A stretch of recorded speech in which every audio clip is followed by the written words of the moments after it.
against Persians though. Again, we're on the left hand side. This looks quite similar here, doesn't it? Oh well, well. Once again, the Ethiopian guy is in the south, and this time it's black with the Persians. Let's have a look at the maps here. Let's look here for a second. Man, I actually need to drink some tea though. I have sore throat for sure. Okay, so let's look at this one. There's a woodland in the back. That's good. That's better than nothing. Gold on the right hand side, pretty exposed though. The rest of the resources are in the front. Oops, oops. Wow. Okay.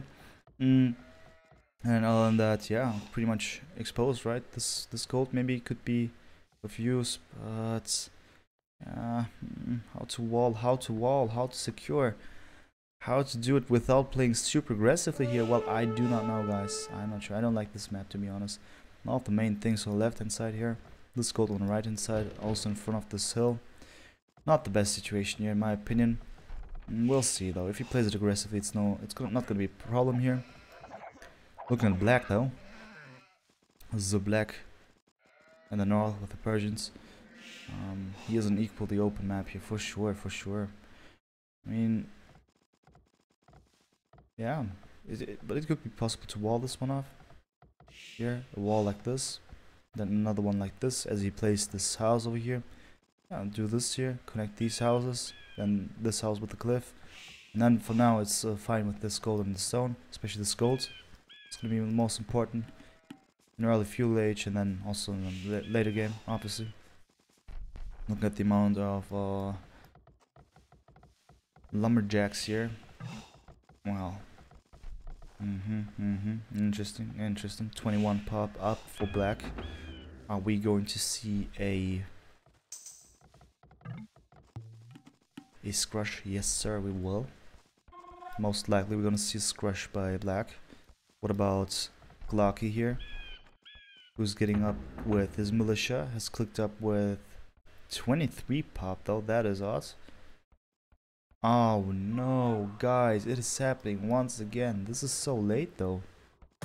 Interesting and late and hate it. Thankfully we're a little bit back in the game so we can skip this ugly part of this game.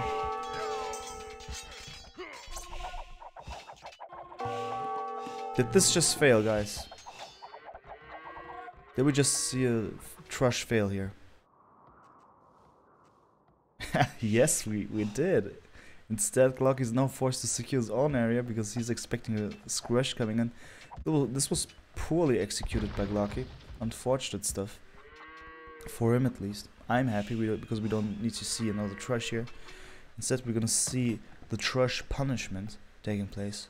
Hopefully pretty soon.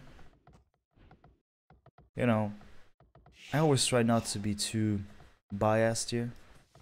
But you can hear it out from my way of talking here when describing Trushes. So everything but Trushes basically.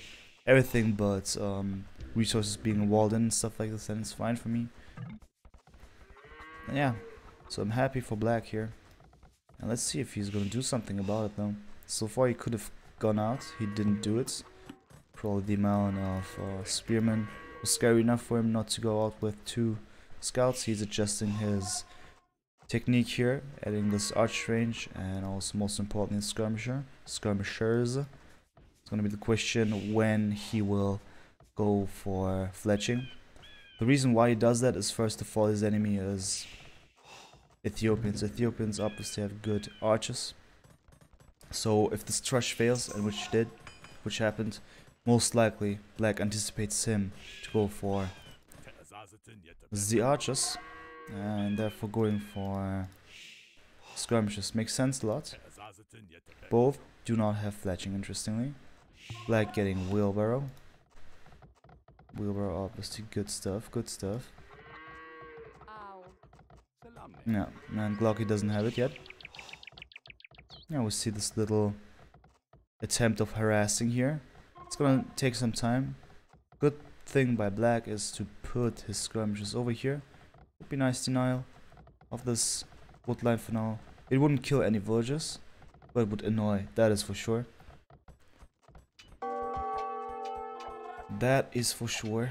Oh, getting a villager is something extra here, but with the scouts, that's what he should have done. And that's what he did. Getting rid of one spearman is important. So far quite equal this fight. No fletching still, which is interesting. Second archer range added though. No blacksmith yet. What about blacksmith for black? Well, we have one. So far no tax though. No tax. Probably because instead of going for attack he needs to go for skirmishes that obviously needed resources. For now, he has good resources though, with the ambitions to click up pretty soon. A little bit too gold. Too much of gold, I mean. Glocky, interesting though, able to click up earlier. Even though having had this economical damage, so to speak, with the wasted treasure. So yeah. Fletching already there. Final there, I was going to say. Maybe he's able to get some villagers, but not with this maneuver here. Instead, we see that black is more successful. At least he creates idle time.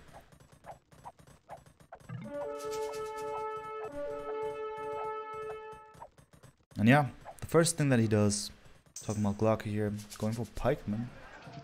You would think, but nope. For the Ethiopian, it's kind of an automatic thing to happen. But really, really convenient, obviously. If the enemy comes with knights, and that is to be expected by the Persians. Double stable also, we can see it here.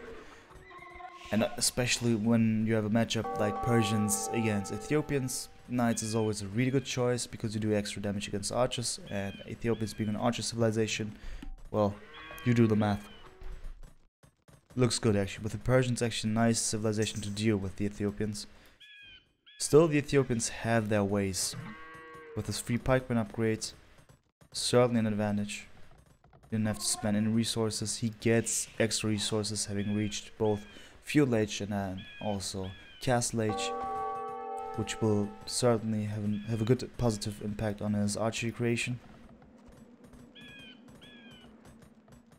Ballistics incoming. So for now, the problem is going to be for black that he should be careful with his knights, as they have +2 already. That is really good.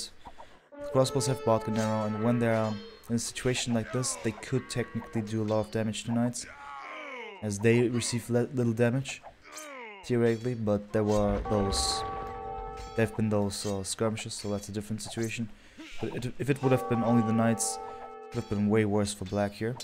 For now he's dealing well, but he will even be able... Yep, he lost this. Oh, unfortunate stuff.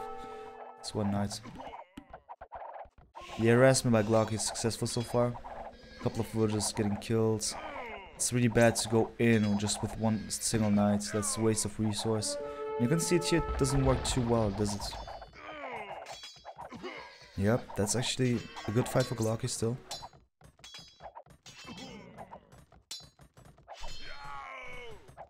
Nice, nice, nice, nice. So much damage done by those crossbows here. And while black was struggling to get his knights up, I think there's the next army of archers incoming somewhere, sometime.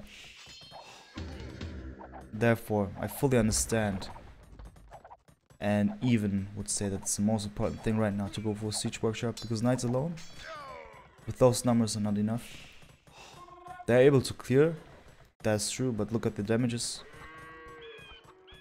We gotta also keep in mind that this is knights we're talking about.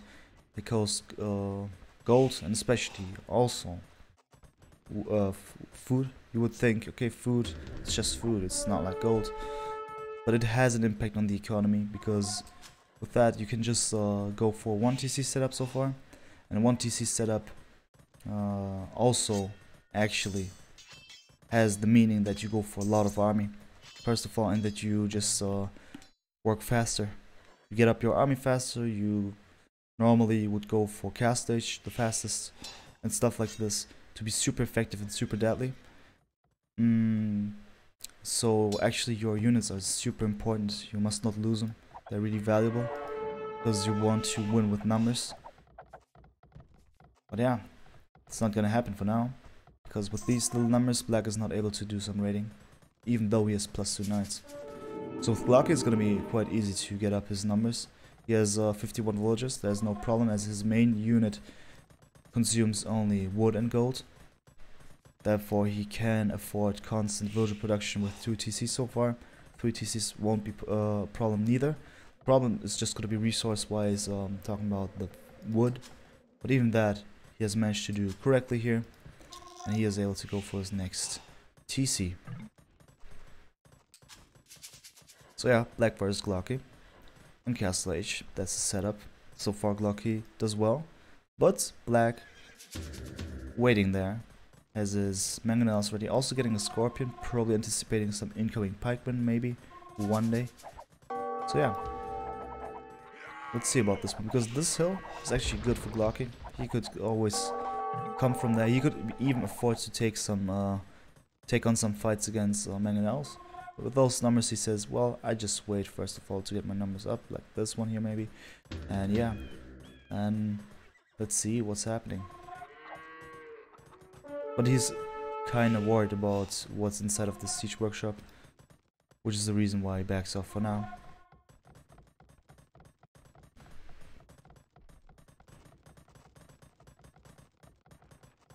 Alright, so we got a finally decent army of knights. Also siege incoming, which will make sure that he can go for this hill for now. He just needs to make sure to secure it really. Yeah, the pressure is on now, just a tiny bit here. Attacking this monastery, forcing Glocky to do something at least. Not necessarily the monastery that's going to be a precious thing to protect, but the CC afterwards. Monastery also incoming by Black, has a couple of users. First of all, with the knights, my favorite thing to do is healing knights. 1 or 2 monks. You go into the base, you do some raiding, you got a lot of hurt knights, you bring them back, and you just refresh their HP by letting them heal. Also, if the enemy goes for a monastery, which was the case, obviously you gotta get some conversions, and converting knights back, always a good thing. Yep, that's a super bad fight for Black. That's an extremely bad fight. He is about to lose his mangonels here. He did well. He did well with this mangonel, I gotta say though. He lost this one, but he was able to land some good hits here. Alright, those are some nice mangonel hits. Could have been better though, but I like this hit here in particular. Oh, another good hit. All in all, not the best fight, as the monks survived here. Ah, come on, one more hit. Oh my god, this would have been gold. Ah. So while the mangonels did well, the whole army of Black got cleared up. So all in all, it was a really expensive fight. And that was actually not too good, I think. Especially because the monks survived here, a couple of archers still there. Gonna be tough for sure. Adding up more stables certainly is an indication for staying with 1 TC. He will not be able to afford more TCs at this moment if he really wants to go for constant knight production, which he doesn't do at the moment. We gotta say that one as well. But he doesn't want to stop with the pressure. He doesn't want to give Glocky the time to reinforce, which is actually a good idea in my opinion. How long does it take to get this conversion done? Wow. Alright, so finally something good for Black. I actually like this decision though. Well, the first fight here was actually bad in my opinion. It was the right decision to reinforce ASAP and then to keep the pressure on, because he was still able to get rid of a decent amount of the army of Glocky. Therefore, I think good move. Glocky certainly didn't expect this one. He is forced to pump out more units ASAP, and with those numbers it's quite difficult to deal with knights, especially with mangonels. It was different a couple of minutes ago. We see barracks incoming now, so he'll make use of the fact that he has 3 pikes going for pikeman. In this case, fully justified, but not necessarily the best thing to go for right now. But it's some kind of emergency solution that he goes for. Because, yeah, he needs, first of all, he needs to get up those pikes. If he does so, he doesn't yet. And after that, he needs to catch up with the knights. It comes to that situation.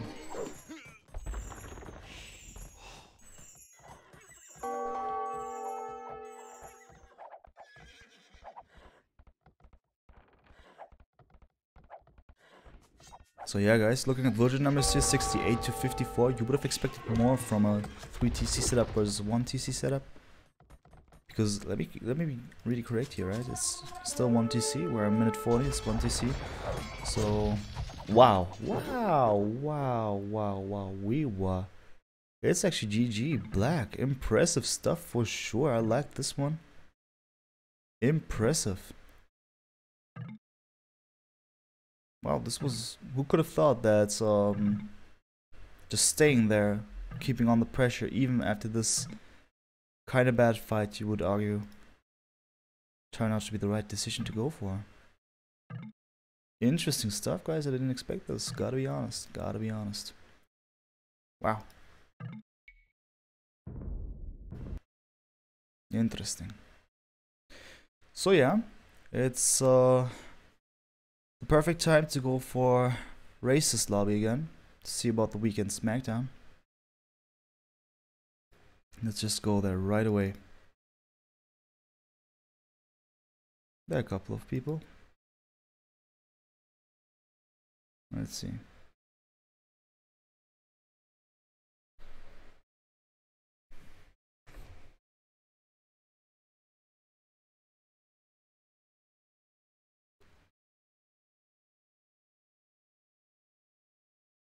Alright guys, so once again, if you want to join the weekend Smackdown, just go for it ASAP. You got a couple of minutes left, actually 2 minutes, then the registrations are closed. If your elo is below 2k3, you will be able to join. Just come to the tournament lobby right away and let Racer know, and you'll be part of this nice event.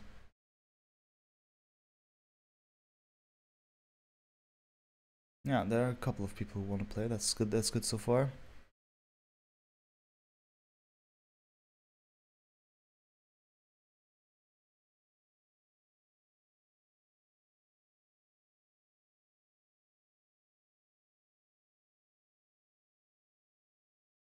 Alright.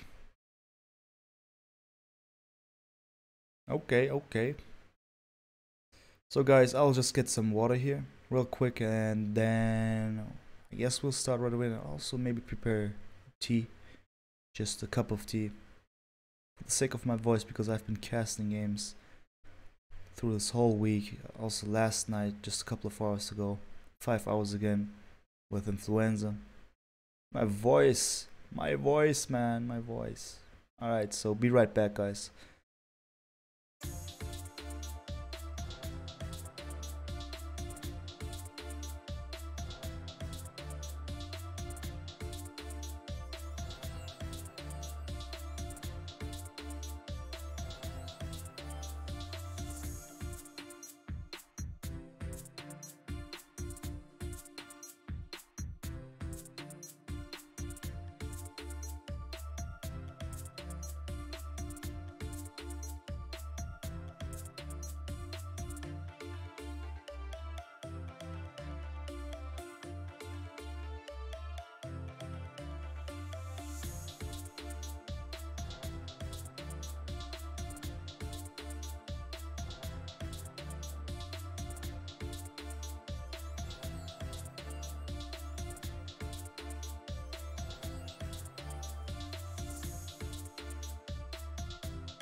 Alright, so Nevaras is asking, hi there by the way, first of all, also hi to Victor. Nevaras asks, when were the 9 games, when were the 9 games over? You mean yesterday? Well, I don't want to give some spoilers, but we were done at German time. It was, I believe, 5:30. So in GMT wise, it was 3:30 GMT in the morning. So once again, it was just Nomad Battlegrounds grand final style. It was even worse, or even better, so to speak, the week before in the Silver League, because then it was 6:30 or at least 6 AM or something. It was just, oh my god, man, it's just something that I'm just able to do this one only because I'm a student. If I was working already, I mean full-time working, I'm only part-time working, I wouldn't have been able to do so. No way that I would have been able to. No normal person could do this. I'm already completely weakened here. I mean, I've just basically slept, what was it, 6 hours or something? But it's fine, you know, it's better than waking up late and then just missing off the day. I was even outside with my girlfriend, and we were having a walk, and then we ate some stuff. And yeah, the weather's really good, right? So it would be a shame to just sleep too much. I can sleep later. We can all sleep later when it's over with life, man. But yeah, as long as it's more than 4 or 5 hours, 6 hours is barely the minimum in my opinion. I feel rested after 7 hours. 8 hours is luxury, and everything more than that is just too much in my opinion. I mean, for myself. So yeah, guys, a couple of people here already. We'll just make sure that we maybe can get a bit more. And I see that my bro Andorin is there. Oh my god, is this true?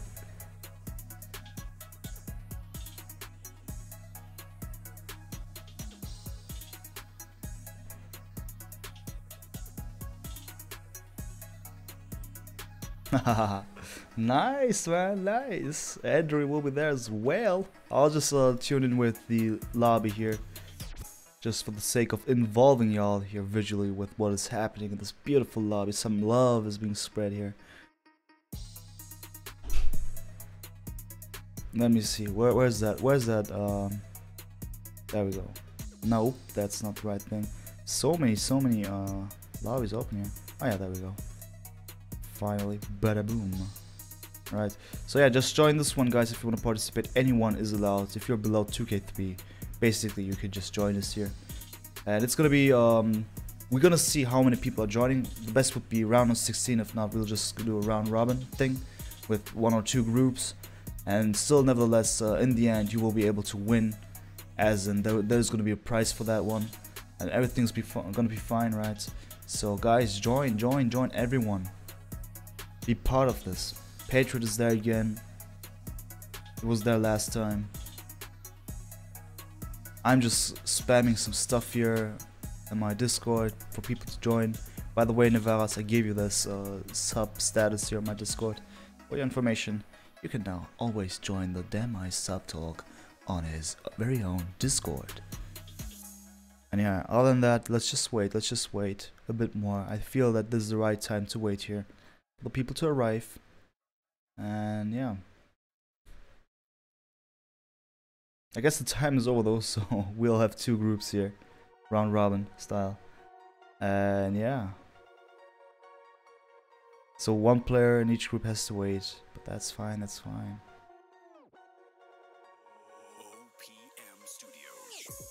Yeah, and the group winners will advance to the final, as Racer says.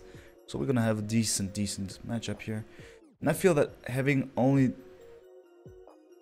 6 sign-ups here means that we could also show the Legacy of the Hunts a couple of hours, which is obviously good, even though I made enough advertisements for the people to join. So I'm certainly surprised here.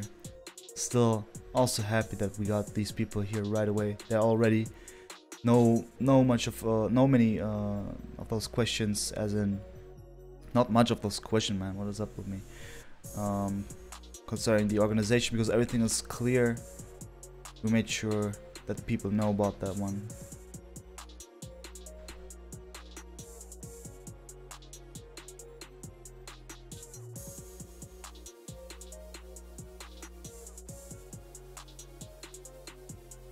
Alright, while everything's happening here, I'll also just have a sip of water here.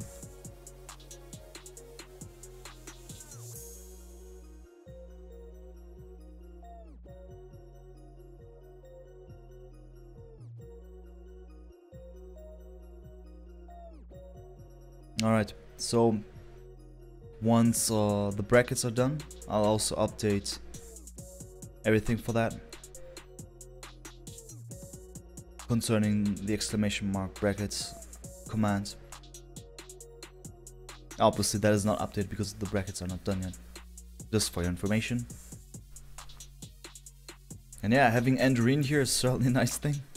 I believe that he is a real strong player. It was a really nice time that I had beating him in Hamburg a couple of weeks ago. Actually really polite guy, I gotta say.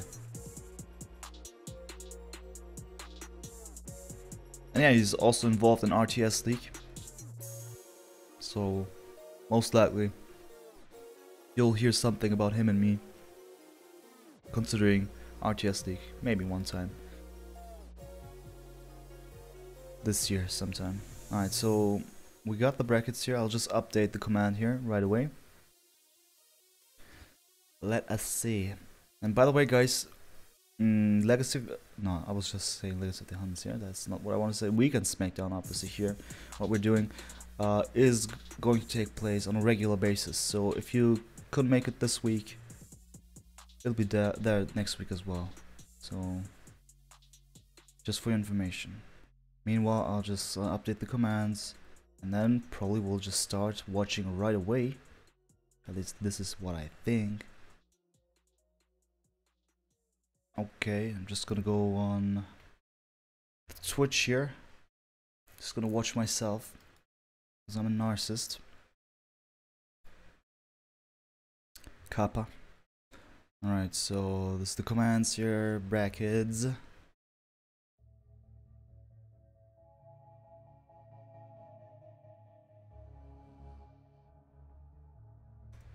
Boom. There you go, guys. Alright, so we got this team brackets here, as in groups. That was the right word. It's gonna be Andorin, Pono, and Deagle in one group, and Patriot, Hello Benjamin, and Lopar in the other group. Both groups gonna be a round robin, so everyone's gonna play against each other one time. And after that one, we're gonna see the finals, which will be the winners of both groups here. Between the winners of both groups.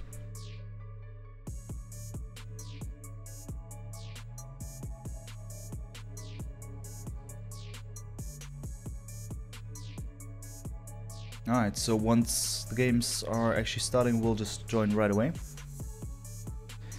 The thing is, I am not going to use the score overlay, as this is just going to be one game for each. In the final though, we'll see about that one.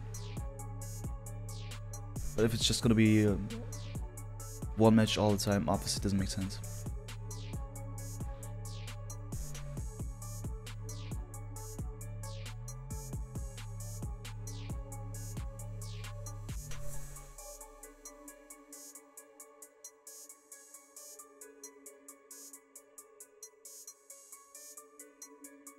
Yep. So guys, I am ready. What about you? Are you hyped? Well, I am.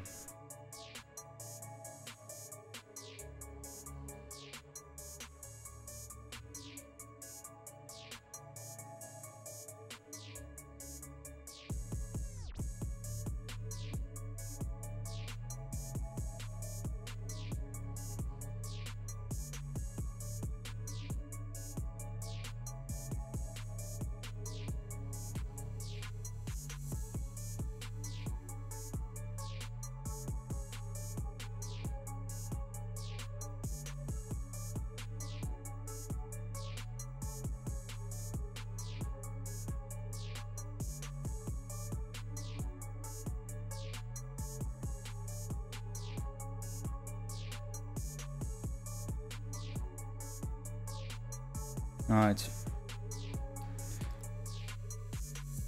So the people are leaving the rooms. Obviously they're going for their own lobbies.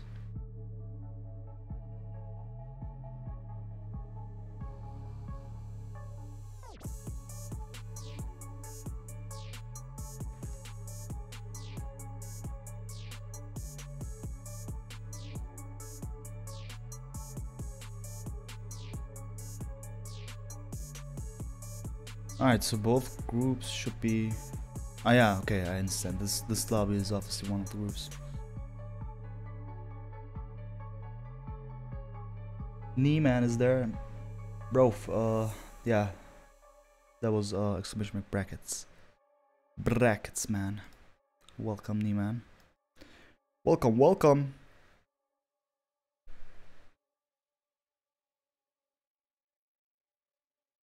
So yeah, I think we'll just stay here and watch Deagle and Pauno here.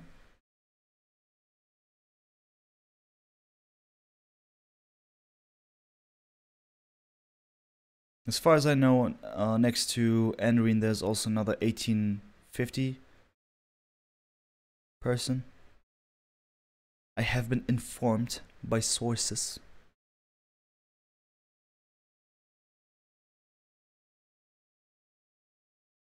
Yeah, the choice of the map is Continental in this weekend's tournament. We're just waiting to start this one here. Patriot won the previous two. Well, the good question, I know that he won the last one. Don't know about the first one. Even though, let me... Yeah, I really don't know about the first one because there was some stuff taking place concerning the final, so... The one before, I mean the last one, last week. He won that one. Yeah, with the first we didn't see it. This is what I'm saying. I mean, there were some organizational difficulties.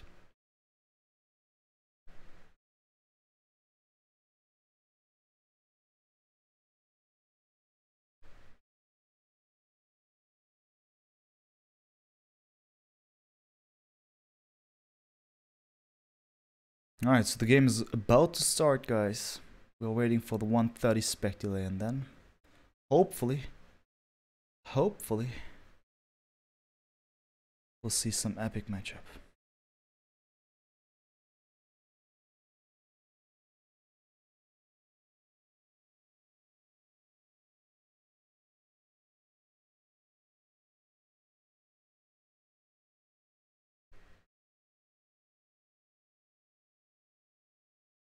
Just a matter of time here.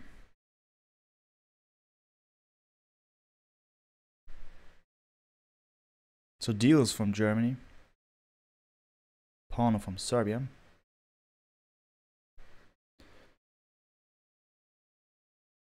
Don't know about Deagle. I haven't seen him, I haven't played against him. Probably is gonna be better than my elo, so that's why I haven't played against him, most likely. My Pauno, I don't know. What's the player's ratings? Well, I could actually use the time to look it up because the game hasn't started here to give the correct answers here. So just a second, won't take that much of time. Just need to type in the names correctly. So the one is Xpano, and his elo is, there we go. It is on RM. It's 15x, it seems. In 1v1, I mean. And his opponent, that's Deagle 25.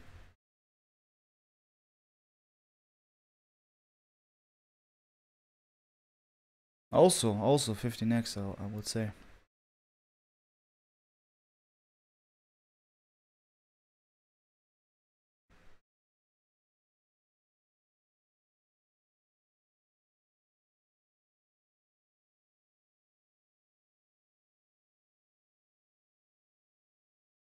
Just looking at the others here as well, in the other group, there's Hello Benjamin and Bl4ck. Why do you not make the stream with the face cam? Well, how do you actually... Why would you ask this one, actually? Interesting question. I don't want to ignore it. Do you want me to do that? Why would you want this? Interesting, though. I'm just frankly asking you. Alright, so meanwhile, while this is being answered, we're about to start the first match here. the first matches, so to speak, because we got two groups here, and I've just chosen this game here. And therefore, I welcome you all. My name is Red, and we are about to see the first match of the weekend Smackdown number 3, week number 3. And this is going to be a matchup between Deagle and Xpano. And they are playing on the map Continental, as you see here. And this is a matchup Italians Mirror-Civ question mark. They were actually given the choice to do it hidden Civ basically. Let me look it up real quick here. Yeah, hidden free choice of civilization. Yep, this is actually on purpose. And I think with the Italians, it's gonna be interesting for sure. The Italians, they have advantages. On a map like this, I'm normally used to see nomad type of gameplay, just because I've been casting so much of NBG. And Italians, obviously, nomad are top tier civilization for many reasons, and also most importantly, maybe most importantly, because of the fact that they can progress in time faster. Not progression is faster, but they have to spend less resources. This could be quite easy for them. So yeah, Italians, KC Iran says, no trash, I hope. Well, this is possible, as they're able to go up quite fast there, right? And yeah, Victor, about that one, I do this one on my own stream. Maybe one day here on Vubi Official as well. I'm not even sure. I will think about it. But on my stream, I do that. But I feel like focusing on the games here on Vubi Official, therefore, this is the decision why I didn't go for Facecam. Alright, so are we actually good with the time here? Yeah, it should be fine. Looks a bit laggy here, doesn't it? But I guess there's maybe a little bit of connection issues between the two, which is the reason why it looks like that. So for me, it should be fine. My performance should be actually okay here. Yep. See no issues here with my CPU or something. And yeah, let's look at the bases here, right? On the right hand side, bottom right hand side, we got Deagle. Opposite with the Italians. Resource wise, looks fine, as in he got the resources in the back. There are possibilities to wall this one off, but we gotta keep in mind that this is a water map, therefore walling off doesn't permanently save you. I mean, it never does on Age of Empires, but with the ship, transport ship, obviously you could even expect some landing here. But yeah, the gold here in the back, it's an okay position here. If he goes up really fast for cast stage even, there's a nice position for TC in my opinion. On the right hand side, he has some resources as well. Nothing too much in the front. That is good for him. He doesn't need to play it too aggressively here. We're gonna see about that though. Decent amount of villages on wood, so he is aware of the fact that he needs to go for a dock at some point. And let's have a look at Pauno's map here, who has placed down a mill, by the way. Something that you normally don't see too much on water maps, but yeah, that happens. Still, he also has a decent amount of villages on wood already, so probably he will go for some water as well. I think so, at least. Let's see.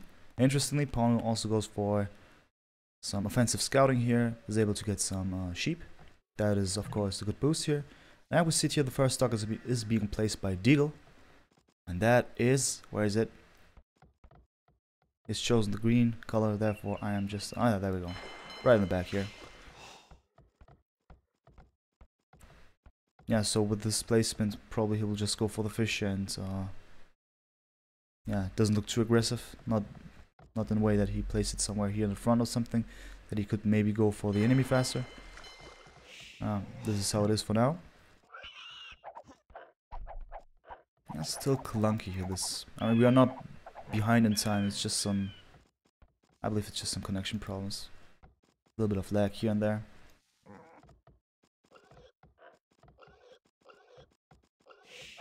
So far it looks okay. This spoiler seems to be fine. Timing wise, not the best. It's okay. I like this one more than this one. So that's something. That's an improvement. Unfortunate stuff still happens. Housing also happens. It happens to the best. Bad dogs by both now. Still. Interestingly. Oh yeah, there we go. I was actually confused there for a second why I didn't see any fish here. And I thought, why? He has his fishing boat out already, and also it's working, but it wasn't working actually. I didn't recognize that one, so I was confused there. So it's 2 versus 1 fish for now. Yeah, it's gonna be important with the food income and water. Obviously, great boost for both players. Good economy boost. And with the Italians, they're able to click up way faster, as they need less resources. And what kind of things can we expect from this matchup? Well, the Italians, they have good archers, they have the generous crossbowmen, they also have access to the Conquerors. Furthermore, their knight line is fine. They could even go for this one, and this wouldn't be too hurtful. In a mirror civ, you always have to think about the fact that, well, there is no countering or civ win in this case, obviously. Therefore, it's just using the text that your opponent has as well. And therefore, in many cases, it's just actually up to them what they go for. They should maybe just pay attention to how their base looks like, how safe their resources are. I find, for instance, Pano's map is way more open, as his gold is kind of exposed here in the front. While this one over here, like I've said it numerous times, is safer. Could be saved even more by melee attacks, land attacks, by dragging a palisade here. And here, we'll secure this area for now. And yeah, for now we see that, most importantly, Pano is going for gold. And yeah, he hasn't clicked up. He hasn't clicked up yet. So I believe that we are going to see, with this amount of food that is getting in, probably some past castle. Well, for now, Ezekiel's a little bit slow there, but he will be able to click up pretty soon, and he's just waiting for that. It feels like, what is he doing? I'm not sure.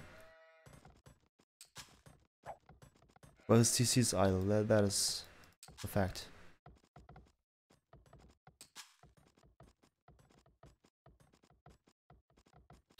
Well, yeah, so we're just gonna wait for it, I guess. And hope for the best, obviously.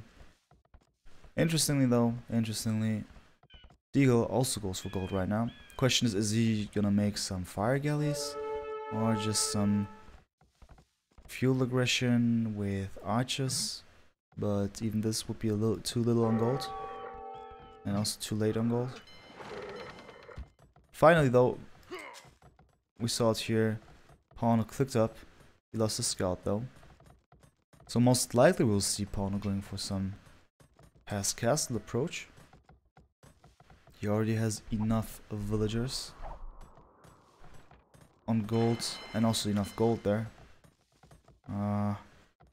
Yeah, military wise we don't see too much. Just we've seen 2 scouts, now it's just 1 scout.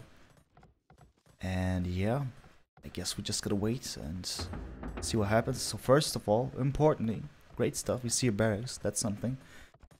Not the classical fast castle approach. Normally I would have expected some blacksmith on the market, but also there's a way to go up with, let's say, a stable and a blacksmith, arch range and a blacksmith. There are different ways to do it, so let's just wait and hope for the best. Because both are having just a slow and calm start, that is for sure. And this is nothing to judge on, you know. Both are just playing it like that. We will most likely see more spectacular Castle Age and maybe Imperial Age. Also barracks incoming by deal. I like this position though. Always on top of a hill with military buildings. Good. Like it. So what do we see here? We see some fort villages. What are they about to do? Maybe placing down a military building? Nope, it's just gonna be walling for now. But the stable, double stables incoming. Interesting stuff. Blacksmith incoming. And now we're gonna see more villages being created. Oh yeah, he cannot click up, as he's missing 2 buildings here to do so. That is unfortunate, because now Deagle is maybe even able to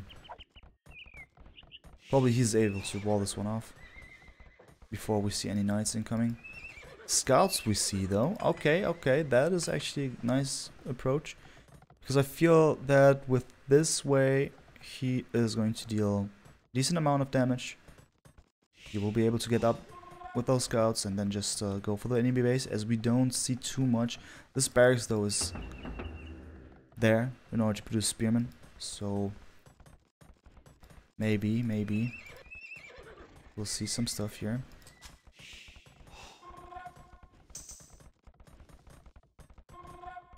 Alright, so there we go, the scouts are there. Shouldn't we just walk around? Right. Okay, this is a good move by Pano. He will be able to deal with those villagers easily. And then it's going to be a question about Deagle's defensive moves here, because now he knows about the scouts incoming. Will he do something?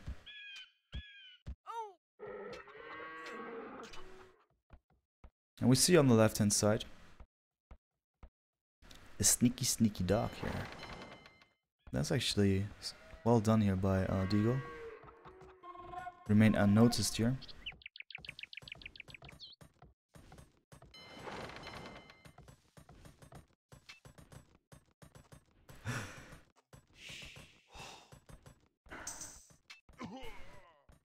And yeah, guys, the scouts are quite successful here, as they are able to raid quite a bit here.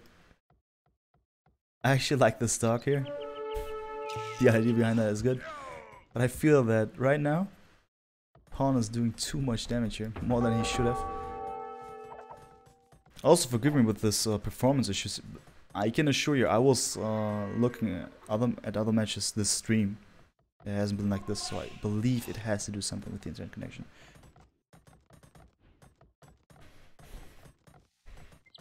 So yeah, the spearmen have been out, but for now we haven't seen too much of them. They're on their way to go get those scouts.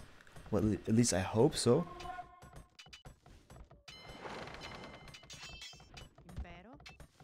Alright, I think the first scout is finally being wrecked here. Well, we see more scouts coming. Interestingly, Pauna has spent all of his resources now, queuing up villagers and scouts, so he's not able to click up, so he will maybe stay in feudal age a little bit more to create more damage.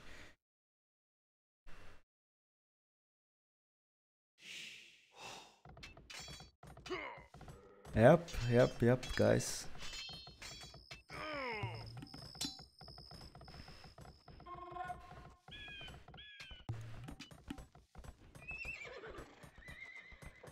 Another stable is incoming as well. Okay, interesting. I wonder why though. I mean, I get the idea behind that, but with this economy it's not possible to do so. Though he has a decent amount of fish. 13 to be precise. I've seen an archery range even being dropped down here. Oh, wow. Well, I like that pawn is playing really aggressively here. And Spearman alone won't save too much anymore. This villager saved her life. This move. But finally we see some more sneaky action by Deagle here. Not only does he have this dog here producing fire galleys, he also has 2 stables. Being able to create scouts. I believe that both players are into scouts to a certain degree. And King Marv is asking, why would you go 3 stable? Well, if you had a good economy and if you were Slavs with Farm Simulator going on, I would understand 3 stables. So this is what I'm saying. I get the idea behind that. I do not think that it's appropriate in this situation though. Still, we see a decent amount of scouts. And yeah. This is it for now. It looks solid here. It's just gonna be a matter of time until Pano will have some guests in his base, because he hasn't even scouted the left hand side of his base there. He just knows about the enemy base quite well. Quite a deal there, but yeah. And this is a huge amount of calves here with all of the needed upgrades. +1 attack, +1, I mean, in total +3 attack, +1 defense, and also bloodlines. But they will have a tough time dealing with those pikemen who get a lot of free pokes. Free pokes for everyone. Oh. Wow, okay. That was maybe not the best thing for Pano. But he is in the base.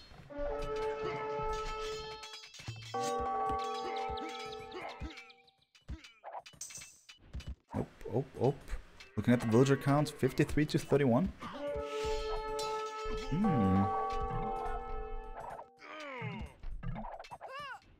Alright, but at the same time, ladies and gentlemen, we see Deagle, the base of Pano.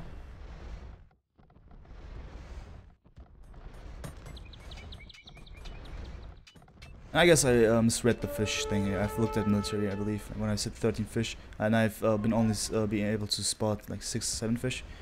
Still, the fish now got cleared up anyway, and that's it for that one. So at least Deagle is successful with this approach, and meanwhile he has lost, Pano has lost all of the scouts, it seems, but a group of archers is approaching, and they will be able to deal with any further spearmen.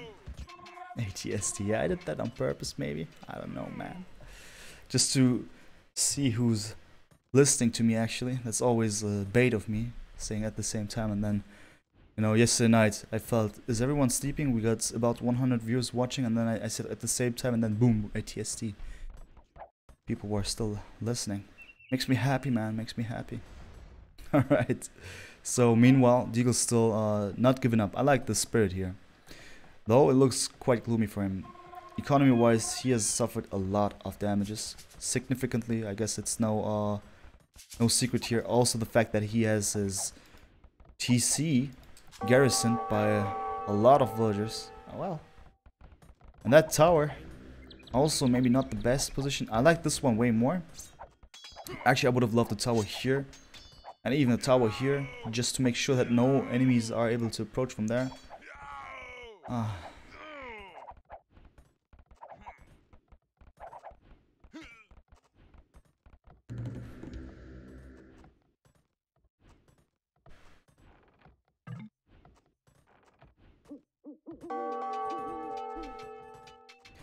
Yeah, so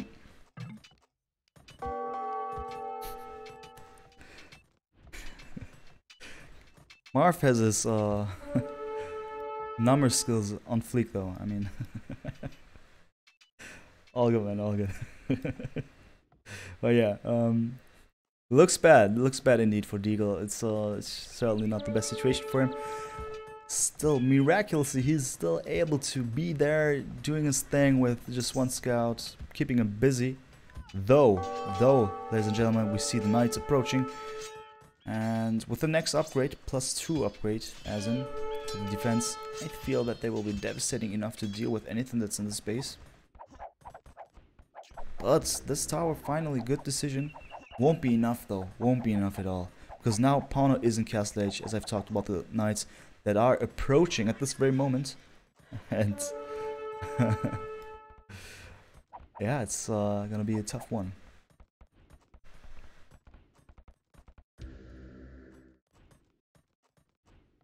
So yeah, water is fully over for both sides, it seemed. Oh my god, okay.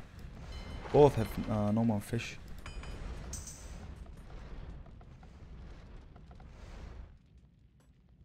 It's just a matter of time here, question of time here, about the timing. When will this army just enter the base? I feel right now, if they would all go into this base, it will be over pretty soon. So the question is, what can Deagle do to get out of the situation? Just looking at his resources here, well, doesn't look too good. He has way too much gold, way too much gold, and he can't do anything about it. I understand the stone approach here to put down more towers, but towers won't help anymore. Those knights, they're gonna be able to ignore this pretty much to go for the villagers. And yeah, I guess just one more siege workshop by Pano, and Deagle will have no answers to this anymore unless he goes for the markets. There we go, and buys a lot of food then. Click up, but I believe it's gonna be a bit too late. He needs a huge amount of spearmen now.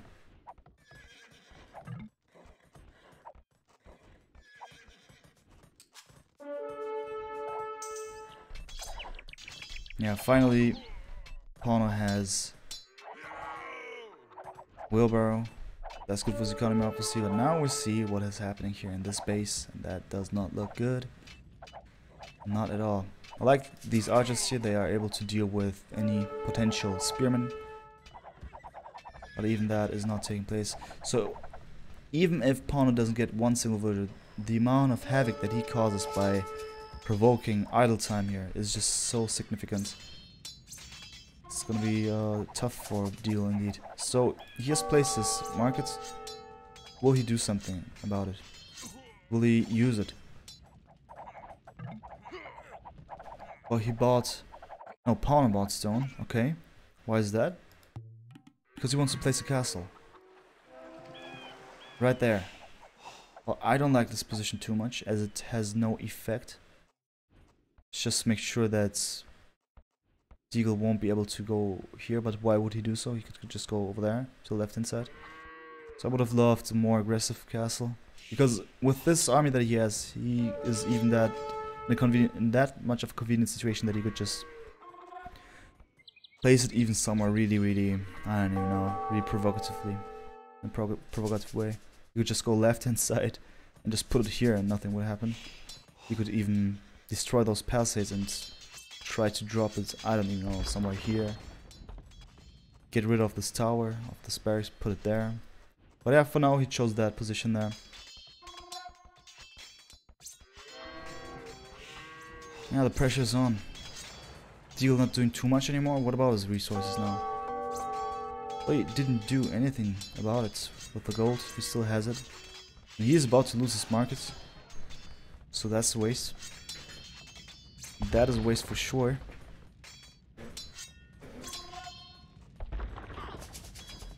Oh yeah.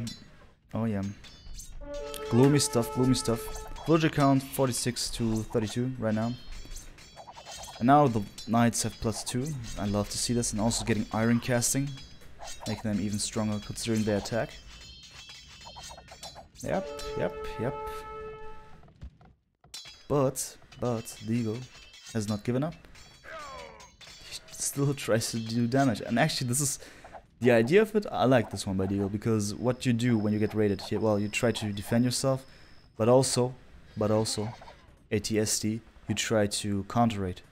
Actually, theoretically speaking, this is a counter raid.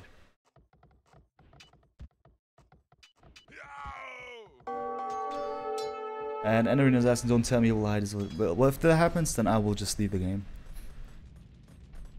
On Fortress, but shoot them in each corner, yeah. No, man, don't say this, don't say that. Otherwise it'll happen. Don't jinx it in that way, man. And if that happens, I will go out directly. I will not even bother watching this one, because this would be, you know, this is still a tournament. So there has to be some kind of respect. I don't say that people need to respect each other by not laming or whatever, because this is a tournament, so we gotta play hard. But hiding villagers is not playing, I mean, not playing hard here. Now the game is over. And yeah, Pano won. And we are about to see the GG in a couple of seconds here for sure. It's a 130 speculated, so this is why we saw the results already. But I think that this is no spoiler, as in something unexpected happened. Unfortunately, Deagle was not efficient enough to deal with it. But also we gotta say, this is a map that most people don't play on. And by most people I say, especially beginner players, there are some nomad lovers, of course, also amongst those new players. And most of them just love Arabia or Arena. Yeah, Deagle versus Andorin now. Oh yeah, okay. I think we could watch this one because I want to see Andorin. So just for your information, if you want to know about the results, just check the brackets.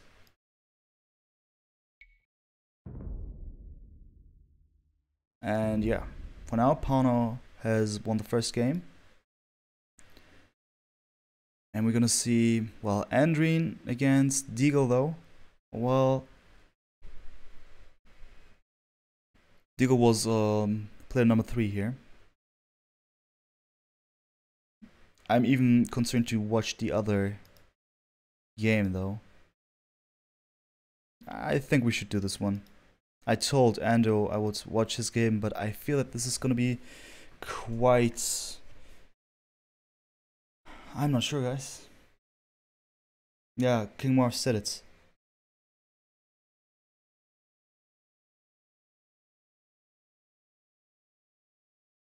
Just a second there.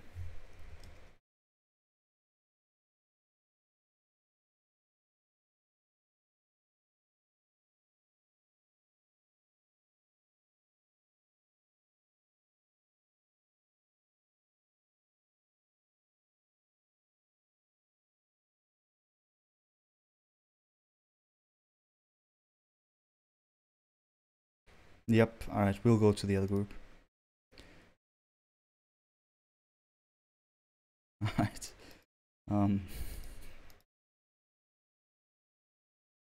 Okay, so the other game just started recently. They're, I believe, 5 minutes in, or 6 minutes. So no problem, no problem. We'll just jump into it right now. The game is loading. And there we go, guys. Alright, so welcome everyone. My name is Red, as you all know. And we're watching the second match, as there are 2 groups, of the weekend Smackdown. A weekly tournament that is taking place on a regular basis, obviously. And it's going to be a matchup between Bl4ck versus Patriot in the other group. Patriot being the winner of the last 2 tournaments here. Therefore, he is to be considered the favorite, right? Theoretically speaking. At least he's a champion. And as you know, there is something you say about champions being the favorites. Alright, so enough of that awkward talk here. We got Patriot here on the south, and he has chosen the Huns. And he is playing against Bl4ck with the Mongols. Interesting matchup. So Mongols and Huns both on Continental. That is something interesting.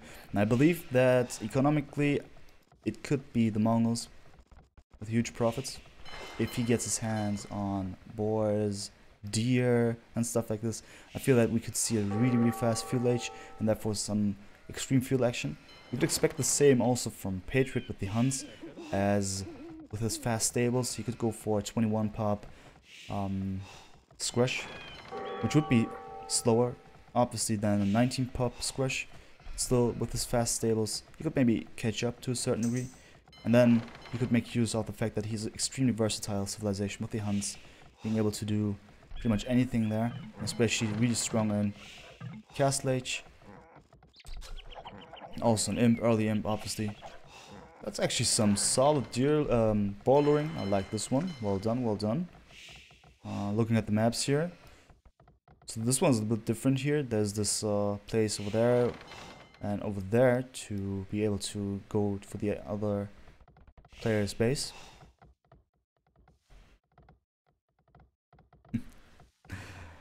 And yeah. Resources though. They look fine, For Bl4ck at least, he has this gold in the back. He just needs to make sure that it's walled in ways that he doesn't get surprise attacks, but transport ships obviously would be helpful in that concern. The map of Patriots looks a bit worse in my opinion. Most of the resources are in the front, but this gold is fine. In front of that there's this hill though. Yeah, I think it's basically the same for Bl4ck though. So, yeah. Looks fine, looks fine. It's just gonna be the question about how well will they play with their civilizations. We've caught up now in speed, so we're, so to speak, live with 130 spec delay. And yeah, both are going for fish, obviously, and Patriots with 9 fish already, 10 fish already. That is an extreme bonus and a boost for his economy. What about Bl4ck? Why, dude? Why? You didn't go for deer. Instead, you went for your other resources. Makes sense. But then, why no water? I feel that even the score tells you otherwise. it's gonna be Patriot with a lot of economical boost. He's clicking up for fuel edge with 27 villagers and a whole lot of fish. Yeah, this certainly looks like a fast castle. Really, really good fast castle. While we see Bl4ck nowhere near castle age, but instead going for scouts. And I feel that this is a bit too late here. He had only 23 villagers, now he's 24. Guess he had some major idle time, question mark? Oh, he was just housed. Well, this is quite slow by him, gotta say.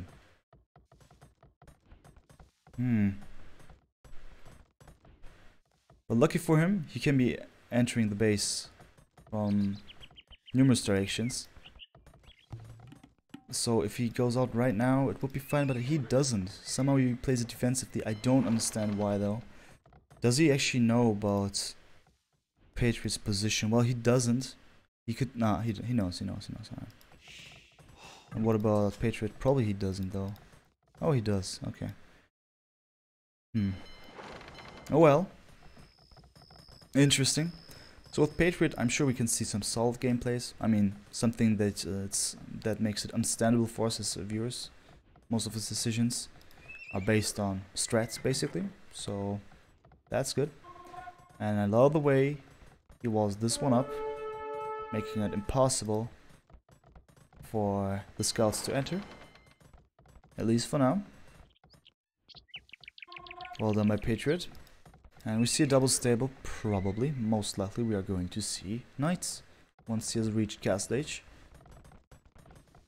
it should be fine. And with that, obviously, he will have a nice momentum here, window of opportunity to go for the base of Bl4ck. Bl4ck attempted to wall off his base, but there are a lot of gaps to go for that. And at home, he's just one spearman there.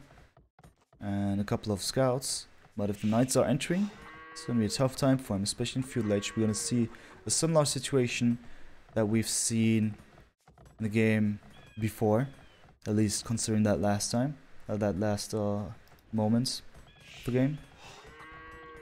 And Laref says, no, I missed the beginning. Yeah, well, technically you missed the beginning, but it was just the beginning, so just one match.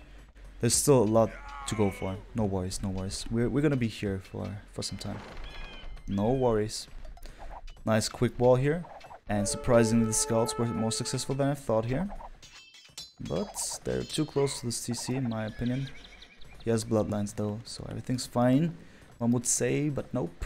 The knights are there. And finally able to deal with the scouts efficiently. And after that one, they will go for Bl4ck. Super fast, super soon. Meanwhile, ATST, we got a fire galley by Patriots, clearing up the remaining fish there. Fish is 15 to 8. I feel that the economy of Patriot way more convincing there. He'll most likely stay with one TC for now, even though he could afford to go for more. And it's GG already? Okay. Or is it? He called GG. Okay. You missed best game. How can I miss the best game if we watch just one game? Before this is the second game we watched. Right. So yeah, that was fast. I guess Bl4ck just gave up because he knew what was coming up there. He was just calculating enough and said, nope, you know what? I'll not be able to deal with Patriot. So it's Patriot winning this one. The champion made sure that his reputation remains the same.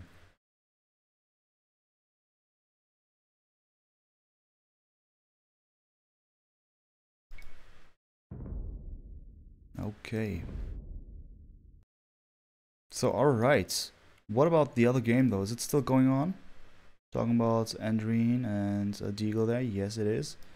Let's see. It's gonna be Patriot against Hello Benjamin from the Turkish clan Age of Jew, which is actually a nice, nice phenomenon in the Turkish language.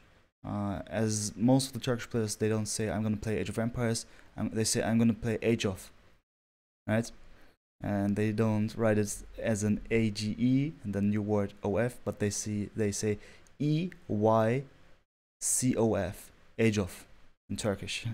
And the CU in the end, age of Jew, is like a job, an assignment. So I'm an Age of Empires player, as in I'm an Age of Empires. Yeah, Age of Jew, cool stuff.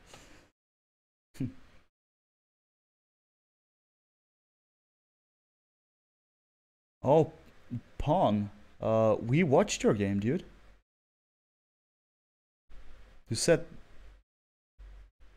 that I've missed about it. It's not true, man. It's not true.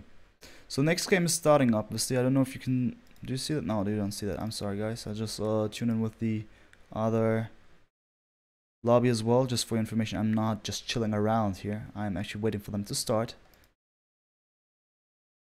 Obviously. Let me take care of that. Oops, this black screen, that is only because of the news update. Not my fault at all. Nope. Alright, so yeah, just a couple of seconds left and then we'll go.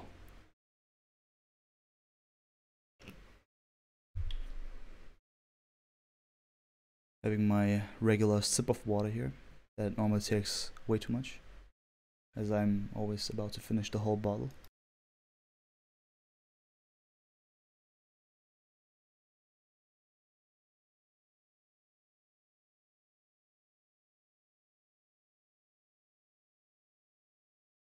Yep, and there we go.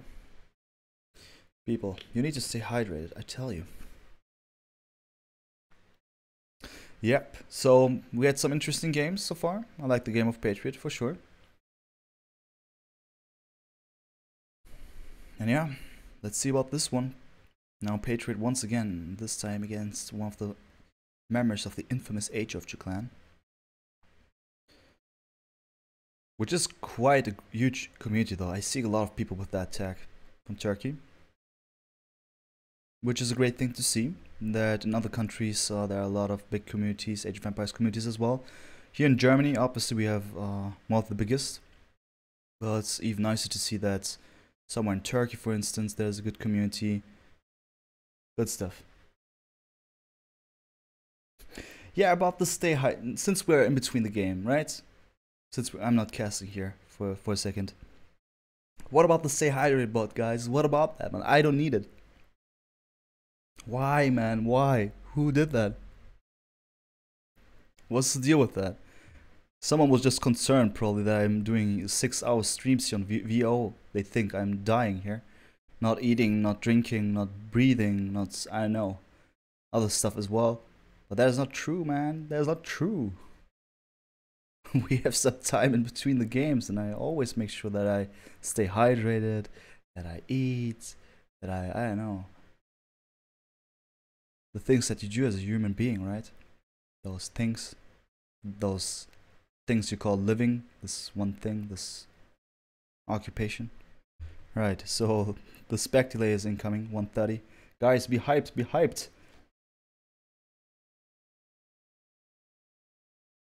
It's gonna be nice for sure.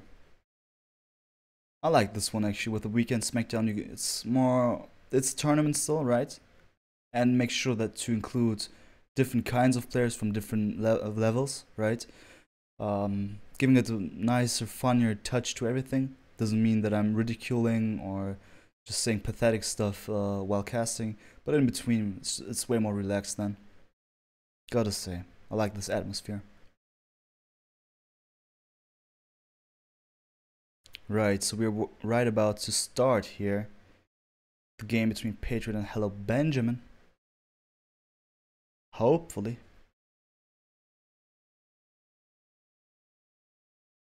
Still 30 seconds? Oh, okay, there we go. Game is starting now. Hidden Sif, right?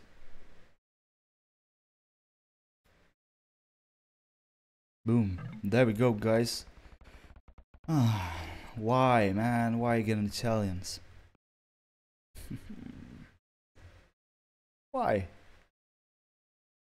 Just honestly asking. Okay, so welcome everyone. My name is Red and I am casting the third game here of Weekend Smackdown. Matchup between Patriot, hello Benjamin. No. And yeah. Oh, let's go back. Oh, map is bugged. Okay, interesting. 2 sheep on 1 grid land. Where's that? Oh! I mean, it's not like there's not enough sheep, but yeah, go back. Alright. In before they kick me out of the game? Nope. Yes, it's Age of Jazz, Age of Empires players. Turkish. Yep, I've explained everything already, but thanks for confirming what I've just said.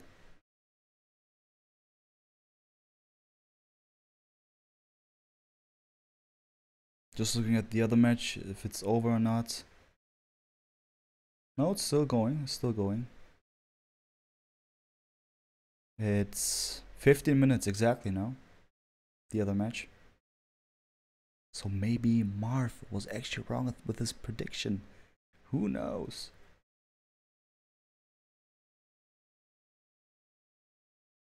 Alright, so the game is restarting. It was a restart.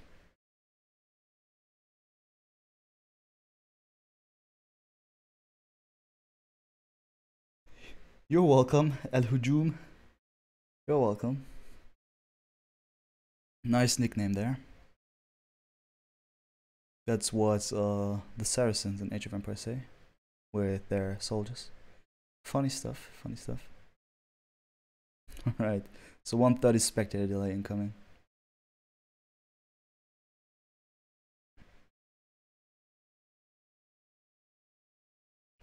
And yeah, unfortunately though, gotta say, Italians, I mean, it's fine, right? They're good, especially on Continental, makes sense. Would even make more sense on Nomads gameplay and whatnot, but mirror matches. I'm just not a big fan of mirror matches, especially in 1v1s. With 2v2s, it's fine, but 1v1s, nah, not that much of a fan of that. Still, we gotta go with that because it's their choice. So there's no need to complain. There's no time for it, and yeah, because the game is starting right now. So once again, let the hype take place.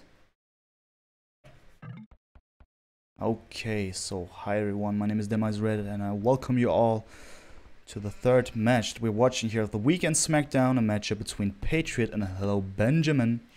And as expected, it's gonna be an Italian war on Continental. And we start with Patriot right away on the right hand side. And he is here having a nice map so far, with resources in the back, or just on the sides to be correct here. Also some other resources here and there. Looking at it, the berries in the front, maybe not the best situation there. We gotta see, so far we've only seen much of mid-game gameplay. Even if they went for early aggression, it somehow didn't work too much, so I don't think that we will see some aggressive gameplay before 15 minutes mark of the game. Let's see though. Looking at hello Benjamin, Turkish player on the left hand side, who has the Italians. His base also even nicer, I gotta say. The bear is equally awkwardly positioned, but he has a really nice gold down the back. Stone is also fine, even though on that hill, but still in the back. And yeah, so like I said guys, walling is not the key in this game. It could help for a little bit. We saw it in the last game with Patriot, who used some nice one because he was able to do so.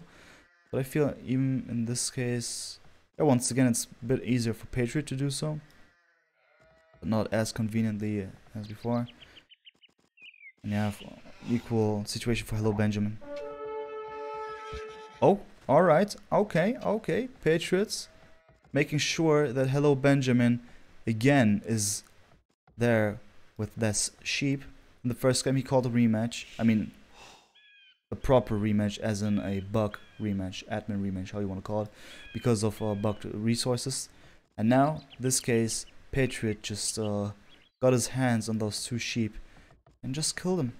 Well, those things we see especially on tournaments, because this is a try-hard situation where it's totally justified in my opinion, because yeah, it's you can win something here, it's a tournament, and it is not just a casual game. This is the difference, guys. In tournaments we have to expect gameplay like this, and we must not be mad about it. So maybe though, Hello Benjamin could do something really interesting here, but not sure if he wants to do that. He could have maybe just stolen this boar. Let's see. He's thinking about it. He's at least waiting for it. He probably wants to go for a villager lane here.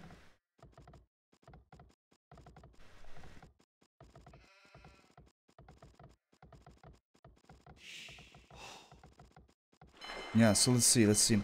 Most importantly, the dogs are being put down. Interesting dog position here. But it looks more interesting than it really is. I guess it's just possible to go through here with the ship. Yeah, both went for the dogs. Probably simultaneously there. I'm gonna wait till the next fishing ships are coming out there. Alright. Oh my god, this stay hydrated well, man. Come on, man. Alright, so interesting. I've just missed this one, but at least we saw the outcome of it. While Hello Benjamin had the intentions of laming here a little bit, was not successfully doing it, as we saw here Patriots being able to solve the situation quite well done here, gotta say. So Patriot obviously playing with a cool mind, taking it in a relaxed way. Won't be too nervous.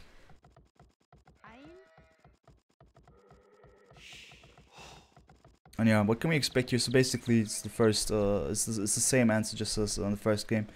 Italians obviously they have good archers. The night line is decent. Just thinking about some possibilities, especially with intermediate players or even beginner players. But yeah, castles would make sense. Genius crossbowmen could be a choice to do so. We've seen it even on Nomad game pro gameplays. But yeah, let's see. Basically, I didn't expect scouts the first match, but that happened. But scouts obviously in this case also means a lot of map control. So if you lose your scout, I can understand if you build a stable and go for another scout, or even two scouts. An approach that you most likely see on Arena, for instance, in which you want to make sure that you get map control and then relic control. I feel that on Continental it's not the same. But map control and also harassment is also good, as the bases are so open, right? It's difficult to wall it. It's difficult to build up some building wall and secure areas. Therefore, scouting still makes sense. Don't get me wrong. So yeah, we see some forward movement here. Probably just gonna go for more wood over here. Patriots has clicked up the second. Hello Benjamin is gonna be there a little bit earlier. Pop wise, it's 21 vills against 22. Benjamin clicked up a little bit earlier and he was able to steal a couple of sheep, but not successfully. Maybe. Let's see.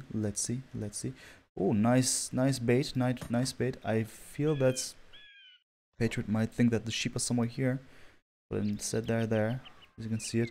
Oh, I like this one. Benjamin using some mind games, maybe. Yeah, Patriot clearly thinks that the sheep are somewhere here, but now he had the idea. Okay, no, that was a bait, maybe. I should go back. And also, he's not able to get into this fight as he has a low HP scout. So these sheep have been stolen successfully, I would say so. And as Benjamin has gone to Fuel Edge earlier, his scout obviously is stronger and faster, and was nearly able to get Patriot's scout there for a second. I like this move.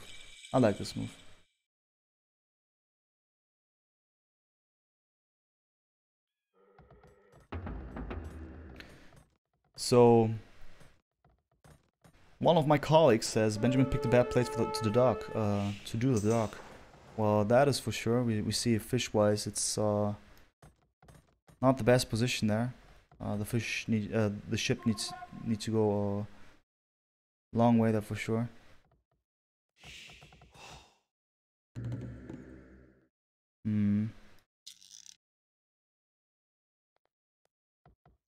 Yeah. I mean, the one of Patriot is better. And Patriot also going for a fire galley, while Benjamin has his own fire galley as well. Let's see where he will go and how this will end up. Meanwhile, we see a lot of villagers on gold here for Patriot. Gotta ask ourselves, what does he want to do with this? Stay on water? Let's see. Doesn't look like that though.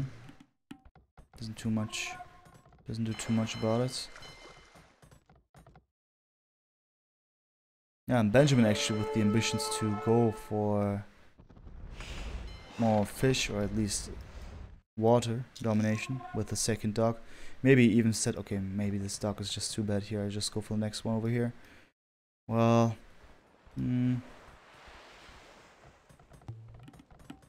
we'll see about that. So fletching incoming from both sides, interesting. So this maybe hints at some arches. Maybe this arch range as well. Maybe. No, I mean it's obvious. So we can see it here. Interesting, Patriot is going to be the aggressor in this case. So we'll see. In this fight, Patriot is clearly superior as he has the hill. So I feel that arch range by Benjamin needs to produce those skirms. Boy, it's gonna be tough. Even though this fight has been really unfortunate though, I didn't expect this one to happen like this. Why so? Hello Benjamin was way too successful here. Shouldn't have been so actually, just technically speaking with this hill. Was just not well managed by Patriot. And now that there's this skirmish, it's gonna be even tougher for him. Yeah, that's... looks okay for now. Meanwhile, gotta ask ourselves, how's this eco looking like? So we got 8 fishing ships for Benjamin. Maybe not the most efficient ones. Oh, he goes for more docks though, interesting. And we only have 0 for Patriot. He is losing the water. This could be a huge thing. Obviously Benjamin now has an economy advantage with this situation. And interesting enough, look at this. What is... a tower? Okay, I understand, but quite of a brave move there. Quite of a brave move. I understand this decision. Patriot wants to secure this area here, just to make sure that he's able to apply more pressure, that Benjamin is basically not able to cross this here, that any fights over there that take place over here will be in favor for Patriot. But Hell Benjamin does well by just thinking ahead a tiny bit and placing down his own watchtower. He should make sure that he gets this up somehow though. Those skirms will maybe not kill the villagers, but they will annoy until the own reinforcements come up. And the third arch range, that's an interesting decision from Benjamin. Quite unusual, but what he wants to do is just outproduce Patriot for now. That's a lot of wood being spent for that one. Still, resource-wise, it looks really good for Patriot. He's gonna click up pretty soon, and once he does, he will have an advantage, gaining access to expos, elite skirmishes even if you want to, and also most importantly, Bl4ck arrow. And this will change all the fights. Looking at Patriot, it's not going to be the case for going for Castle Age too soon, too early. I don't know. Early enough, I mean. Still, I'm not sure if they're aware of the fact, but Benjamin could click up. Yeah, he waits to have 800, you see, he even force dropped there. But he didn't even have to spend that much. I guess he just forgot about this. Alright, so those things happen. But in my opinion, if you go for hidden Civ, you should be aware of everything concerning your Civ. I mean, you deliberately went for the Civ, right? So you had your mind up. So also, if you pick gods and then you are messing up your boar lure, I don't know, something you need to keep in mind, in my opinion. But yeah, it's not the end of the world, obviously. And now, interesting move by Benjamin here. Question is this going to be for more towers, or just going to be for a castle? Most likely it's going to be for a castle, would make sense the most. Proper castle somewhere. I don't know if it's possible to drop a castle here, just technically speaking, because of this hill, too much of hill maybe. But somewhere in the front of his base, we'll make sure that he is okay for now, considering the pressure that is being applied by Patriot. Though there's a whole right hand side that is not being used by Patriot in order to apply pressure. This could be an option later. So let's see about this one. So far Benjamin is about to reach castle edge pretty soon, and for Patriot it's gonna take a little bit more, but less than a minute until it clicks up. Alright, okay, he sells wood and buys food. There we go. Alright. So basically, Benjamin is gonna have 2 or 3 minutes of momentum here. Once, let's say 2 minutes here, once he gets crossbowman. And hopefully Bl4ck arrow, he will be able to deal with this somehow. But with this tower, obviously it's not gonna be too easy. Also the numbers are really significant. So he does well by just going into the base of Patriot. At least that's his intention. Patriot does well by directly saving his villages. First of all, by placing down a tower, attempting to wall this one off here, it seems, or is it just a house? Alright, so if he does it correctly, this line is going to be safe. Good stuff, I like it. This was actually well done by Patriot. He didn't panic too much. Actually did really well there. Question is going to be if Patriot is able to do the same kind of approach for the rest of his base. Looking at his resources, obviously he will not be able to drop down another tower, obviously, as the resources are not enough for that. He doesn't go for any stone. Meanwhile, I wonder about... Oh yeah, there we go, the army is over there. So basically with this attempt, Benjamin managed to pull Patriot's army back to his own base. Interesting though, I didn't catch up with this one, but somehow Patriot managed to get up with fish again. I wonder if there was some water fight going on. I honestly didn't pay attention to that one, sorry. So far it doesn't look... Oh yeah, it does, alright, okay. Right.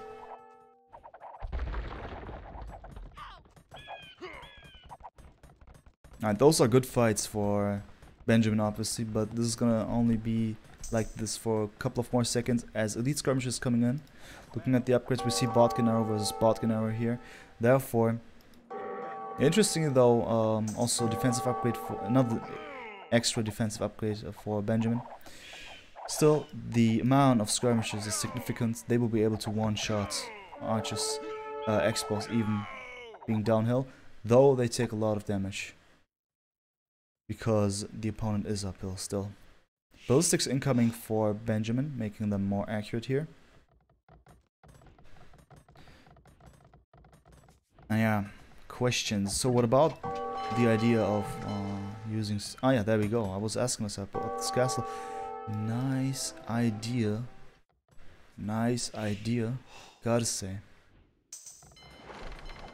I don't even think that he should go that much further. He could even go. Maybe he'll reconsider, I mean. We'll see. If he is able to deal with this army of skirmishes, he could even go forth with his castle. Just take it away from here and put it even closer. Let's see though, let's see. For now I like this position. But he just goes there with one... Are you kidding me? That's GG. Wow, wow. Okay. Patriot just called it here right away, without allowing it to be that much of a long game. And instead, he said, alright Benjamin, you did well, you did better. GG. Wow. Good moves by Benjamin, I gotta say. In my opinion, he dealt with this threat over here really well. And also he did not even deal with it in terms of just having a war over here. Instead he said, you know what, I'll just go from here till there and apply pressure to force this army to go back home. And once he does so, I still have this advantage that I'm in castle earlier. And there you go. He was able to deal a lot more damage. Unfortunately, those skirmishes weren't too successful. They were out-microed, basically. Yeah, this happened.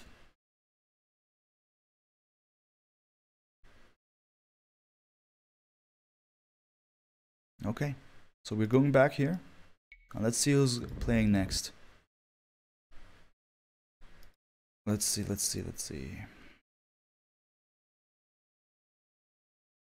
Alright, Andorin is gonna play in the next matchup there. This time I definitely want to go for that. It's gonna be Pawn against Andorin. Let's just join there real quick. Da, da, da.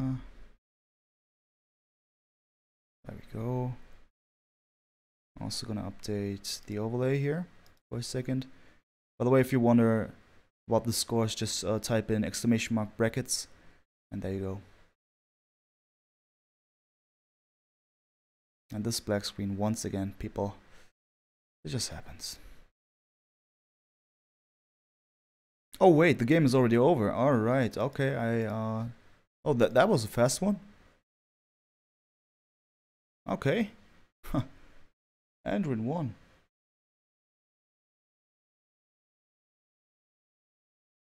Oh, it's ! brackets. I'm sorry, I messed this one up. Sorry.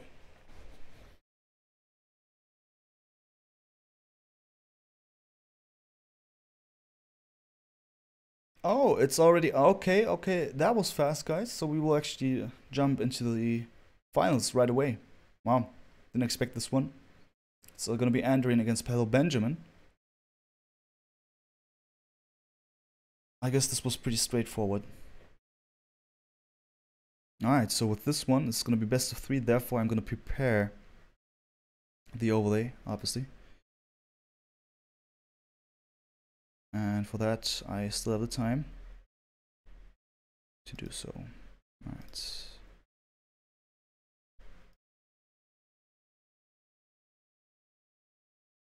So I'll just put on some music while I do this.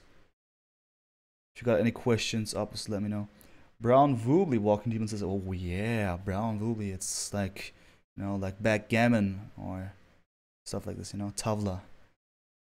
The game is starting, by the way, so I gotta hurry up ASAP. So I just put on the music, but we'll just I'll just hurry up, guys. We need the names. That was quite spontaneous here. So it's gonna be Andorin, obviously.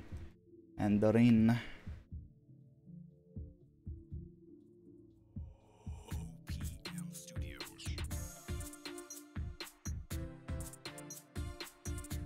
Alright.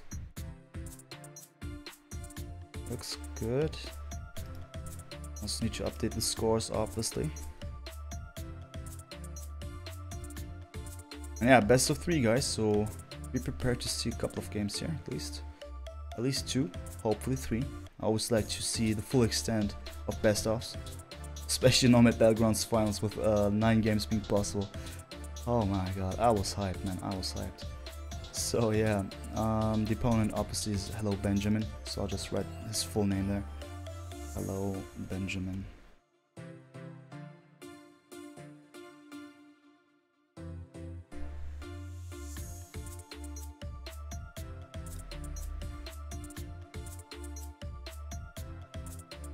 Alright, actually that one looks pretty decent, I must say, complimenting my own work. Damn nice narcissist. Alright, so I'm ready, hope the others are ready as well. And then we'll just jump into the finals of Weekend Smackdown, guys.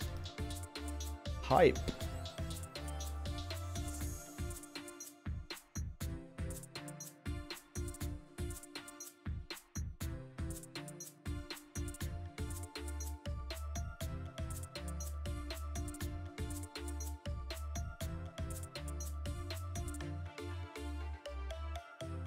Alright, so basically just waiting for the spec delay kicking in, and then we'll just jump into it right away.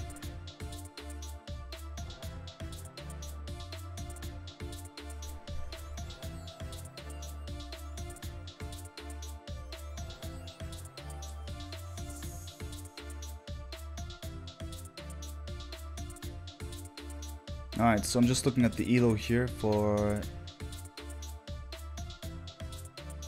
Hello Benjamin. He is actually 18x. Andorin obviously 19 or even 2k. He reached 2k, so At the moment, he's, I guess, at 19x somewhere. So this is gonna be interesting matchup for sure. Like to see this one. Both are at least intermediate players on the verge of being even better. For sure, for sure. Okay, spec delay is starting, guys, so we are about to see the finals here. Best of 3. Hello Benjamin versus Andorin. Oh my god. Hype, hype. Andorin, man, I hope he'll deliver some good fights as well. But with Benjamin, I'm pretty convinced as well, as what he did there was actually quite smart, I gotta say. Therefore, both seem to have the potential to win this somehow. Let's just see who will be the winner and who will be the next champion. It is not going to be Patriot. That is the interesting thing, the former champion. And it is going to be Andorin or Hello Benjamin. Obviously, the winner will receive Voobly Premium, which could be also interesting for you guys if you want to participate. And if you win, you're able to win that one. And this is a weekly tournament, therefore feel free to join anytime. We'll be there every weekend. And without further ado, guys, I say welcome everyone. My name is Red and I'm hereby presenting you the finals of the weekend Smackdown, a matchup between Andorin and Hello Benjamin. And as you see, this is going to be on Continental as well, just like the other games that we've seen today. And it is going to be once again Italians. For the third time today, we'll see Italians mirror. It makes sense, right? It makes sense. We've seen they're good civ. They have their advantages. Clicking up way earlier. Just looking at the other bonuses, just to be pretty precise here. I mean, obviously, cheap fishing ships gonna be important. Well, I think dog tax is also quite interesting. Most importantly, I mean, advancing to the next age costs 50% less. I've mentioned this a couple of times. Always good stuff there, guys. Good stuff. So, I see the reason. And let's see if this is gonna be 3 games in a row. Only Italians. I hope not, though. What map are they playing on? This is Continental. Just random map, Continental. Alright, so without further ado, let's just start and introduce everything here. So on the top right hand side, we got Hello Benjamin, obviously with the Italians. And his base, well, not much to say, but this gold over there I like. Could be a bit better if it was not directly attached to this wood line, but still it's in the back, so that's good. Also his berries are in the back. Another gold over there. Stone is okay, but not too good. Super exposed over there. Could be secured somehow. The thing I'm just thinking about on Continental is how to minimize the chances of being raided heavily, as everyone is going to be able to raid. With these kind of maps, it's quite chaotic, and there's a lot of potential to go in with scouts, archers, and there's not much to do considering any walling. As you see this map setup here, you look here in the map, on the map, it's quite difficult. So in this case, I think Hello Benjamin has a decent map there. It's going to be the question where to put his dock there, his first dock. But once he does so, I'm sure he'll be able to get a lot of food. As we've seen, Hello Benjamin is familiar with playing on this map. He's placing his first dock. There we go. Question is going to be, where does he do so? Where is it? Wait a sec, where is it? It was Hello. Oh, there we go. Okay. That might be blind once again. Alright, so let's see for Andorin here. Obviously, also with the Italians. Well, while he has resources in the back as well, I don't like this gold. I never like resources like stone and gold, or any resources on hills. Gotta be honest there. It's always awkward, always a lot of potential for the enemy to go for towers or place down some enemy units here as an archers or something to zone this very resource there. Therefore, ooh, also tricky stuff here. But he has loom already, so it's all good, all good. Nothing too serious here. But he will maybe get Benjamin's scout. So yeah, this resource over here, I don't like this too much, but it could be worse. These berries certainly not the best. If Benjamin... Ooh, this was actually an excellent idea. Unfortunately, too late here. Otherwise, it would have been a good kill. Still, it is the kill. So, Andorin certainly with an advantage here. Having the map control, so to speak, more knowledge, considering everything, as he has the vision here. And Benjamin, literally now, in the dark. He won't be able to know too much. He knows about the location of Andorin, that's something already. But we'll see about how this one will pay off. I like this decision of the stock here. This is quite a huge place to go for some fish. And Benjamin once again in the back here is playing it more defensively, one could argue. But we've seen that if he places a dog here, he normally goes, at least that's the causality that I'm talking about, what I've seen from the last game. He could put another dog over there. He has his villager doing some scouting still, so he is aware of the fact that he should go for more water if he wants to deal a lot of damage, considering Andorin's food income on water. So yeah, interestingly, he is clicking up already, speaking of Benjamin still. And with 21 villagers, 4 fishing ships, it's gonna be nice enough to go for scouts if he wanted to. He's getting no gold. No gold is being gathered there, that's for sure. So most likely this is going to be some early raiding that we are about to see. But, Andorin, man, careful. Oh well, rip. That happens. That happens to all of us, and yeah, yeah. Yes.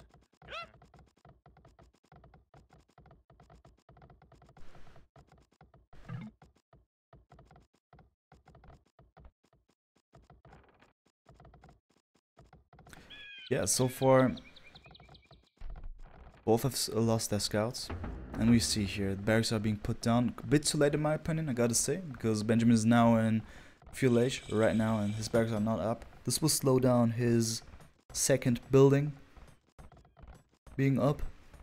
Let's see what he will go for. He goes for gold though. Let's see if it's gonna be an arch range or something else. Arch range, alright, okay, interesting.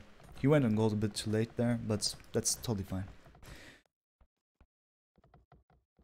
And yeah, in chat it says it's pretty easy to wall this map, but when you consider all the hills and limited space, having map control, especially in the center, is really important, right? That is true, gotta say. Is it a good strategy to try to be the aggressor on the map? Well, if you're able to do so, it could be working. But you need to be super fast, because still, the distance between two is significant. It's not that much more than on Arabia. Still, obstacles could be a parameter that would slow down your squash, and finally, you could end up arriving way too late, and then it's gonna be messed up. But we've seen it.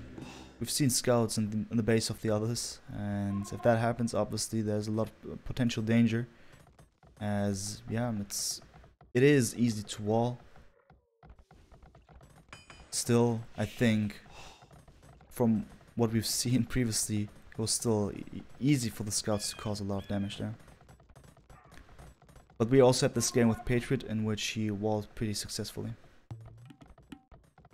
So it's decisions. Still huge decisions. Yeah, map control is going to be really important. And Andorin is going to make sure that this middle is fine for now. Making sure that Benjamin can only go into his base on the right hand side for now. Unless he goes for transport ships or something like this. But for now, I don't think that we're going to see something like this. Instead, we see the usual approach here, what we've seen from Benjamin so far. That is archers. And he has fletching. So he will be able to go out very soon. Do they know they can take the long route to the opponent east of the central pond? Yes. They do. I'm pretty sure they do. I mean, we can also... I mean, it only makes sense, right? They are all aware of this. They should be. But obviously it'll take a longer time. And for now, Benjamin didn't know about this. As he had no scout, he didn't know that there was an obstacle like this.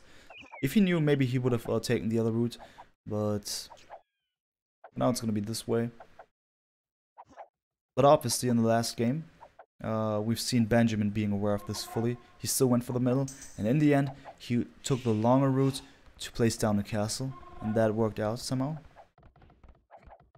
I mean, the castle was not up, as he was there only with one villager, but it was enough to... I mean, not only the castle, but all of what he did was enough to make Patriot call GG here.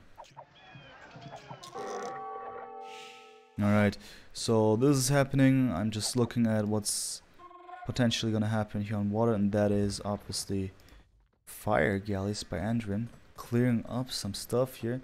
Fish count is 6-5 in favor for Andorin. Andorin now in cast stage, remarkable. Going for a siege workshop as he is aware of the fact that archers approaching. That makes sense a lot, to say the least. Question is going to be what type of unit will Andorin go for. Looking at his resources, it's pretty normal, I gotta say. There's nothing too spectacular about it. He didn't go for stone or something like this. Therefore, he's just buying some more time here. And then his mangonel will be up in no time. Let's see. Maybe it's gonna be a nice situation here for Andorin, actually. There we go, there we go. Benjamin should not approach any closer. There's the TC. Right.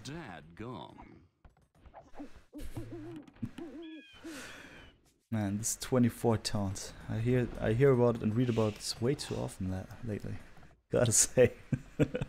Yeah, alright, so this is it. Andorin is successfully pushing those archers of Benjamin away. Makes sense. Also going for a Scorpion.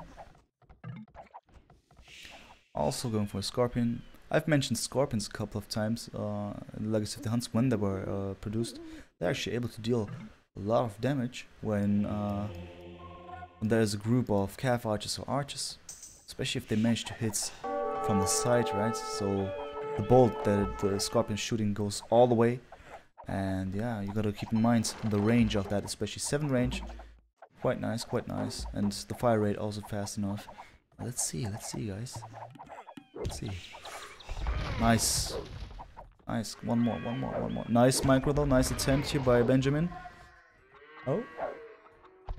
Okay. Couple of archers killed there. So far, nice teamwork by both Scorpion and Mangonel. Oh. Oh my god. What? Did you? You're kidding me.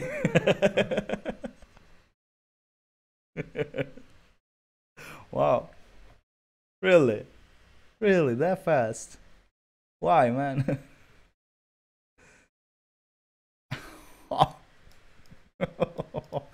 Damn. 24 indeed. Wow. Okay. Wow. So that happened. Quickly updating the scores here. It's Andorin with his first win. So the scores are 1-0, which means match point, because it's a best of 3. That was an extreme shot, that for sure. Wow. Alright, let's go back here and let's wait for the game to start. Well, is there a lot to say about this one? Heels Goodman says his early aggression failed miserably. Well, yeah, it did. As he was still in fuel age. Just looking at the remaining resources, and it seemed that Benjamin was not too close to castle age, as in clicking up. He didn't even click up, and I guess he just anticipated, okay, my enemy is in castle age. I didn't cause too much trouble here with my archers. Was not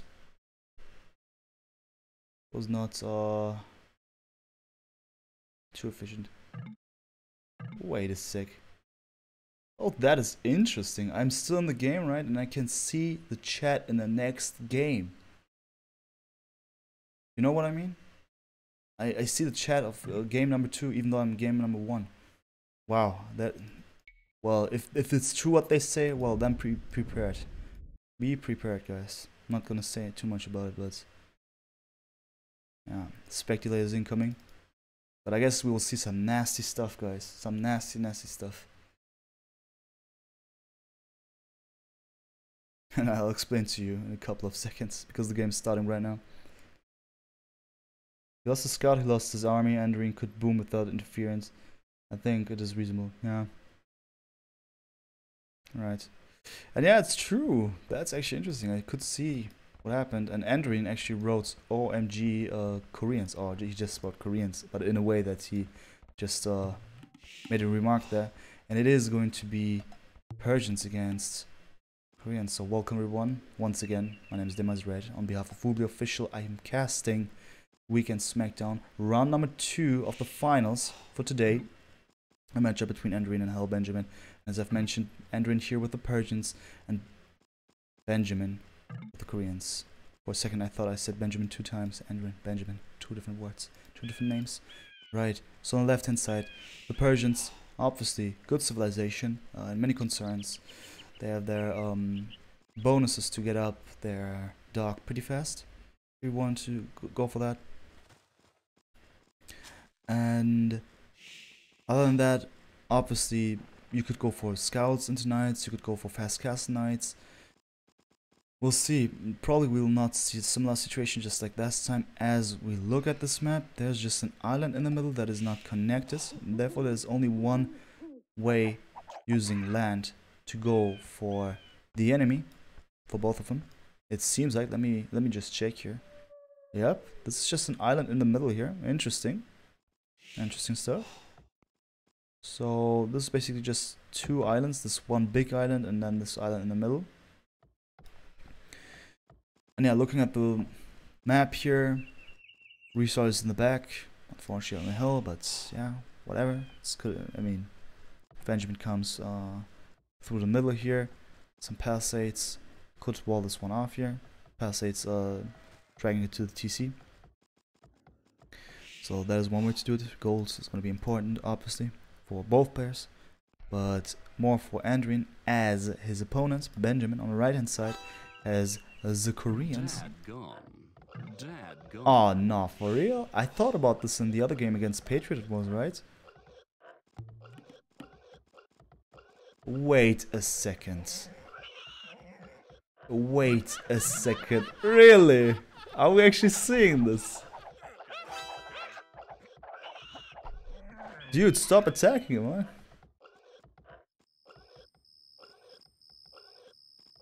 Dude! No! What's happening?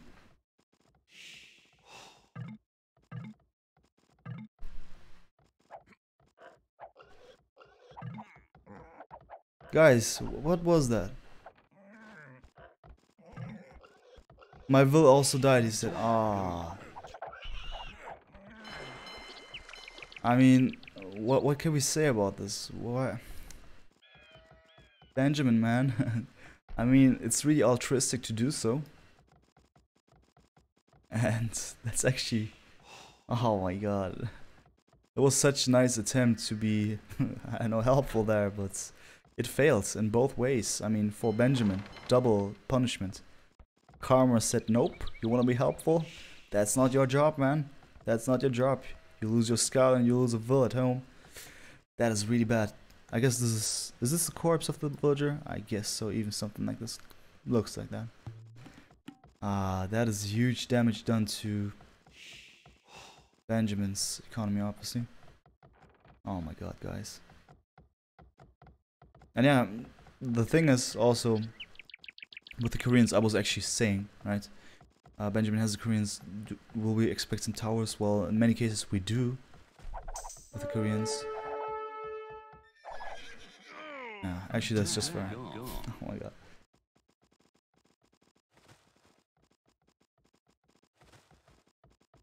Well, guys, this second game is really weird, gotta say. And are you actually kidding me? Oh, okay, guys, okay. Benjamin just went out here not because he wanted to deny this, he went up for loom, and oh my god. This TC is gonna be denied, first of all. It's GG.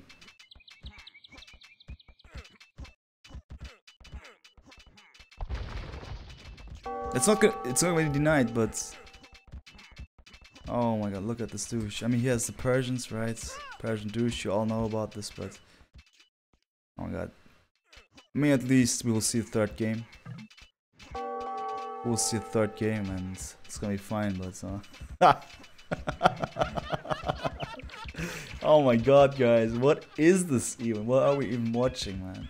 I mean, I'm not even too surprised to see a douche and whatnot. You know, you heard me. I was calm when I saw this. And right now, I'm just not even... I don't even know, man.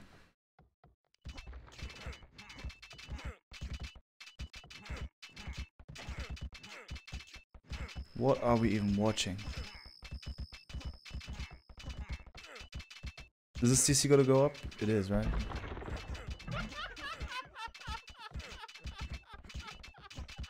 I don't even have any words for this. I'm just watching, like you guys. I'm just not even saying too much about. Oh my god. Okay, yeah. All right, guys. So I guess this one is over.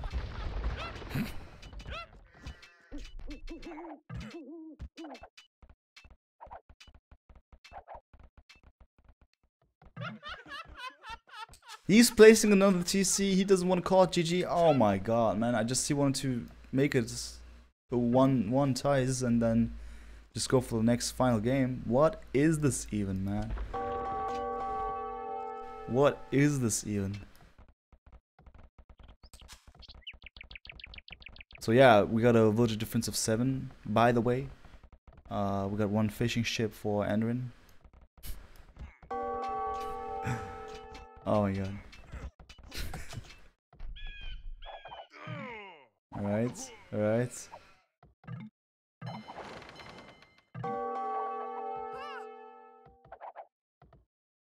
This was also unfortunate for Hello Benjamin, so kind of equal here, but I feel that this whole thing here was just downright awkward. And yeah, most importantly, of course, Benjamin's clicking up, and therefore, I mean, he wanted to do this. You saw the villagers approaching to the left hand side. It was just 5 villagers, I believe. He went for Loom and then directly went out there. Probably he wanted to go for a Trush. But yeah, well, it's still not over, man.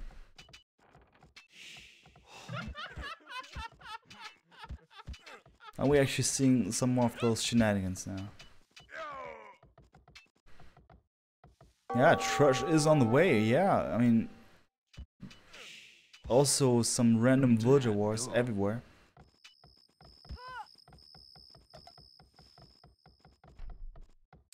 But yeah, I guess we will just have to wait for them to call this one here.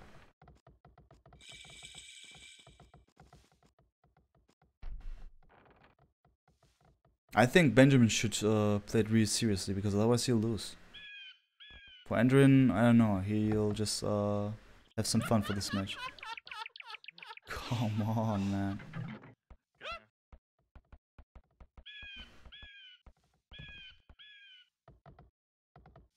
What is this mess, man?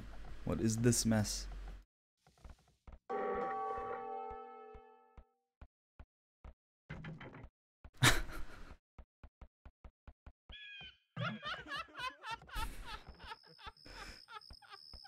Oh my god, guys. Oh my god. Yeah, so if I was a meme caster, I would have the best game of my life, saying, oh my god, look at this, wow, epic, cool. Oh my god, man hitting woman and stuff like this. But yeah, so far it was funny. Now I just wait for some serious gameplay right now, I gotta say, man.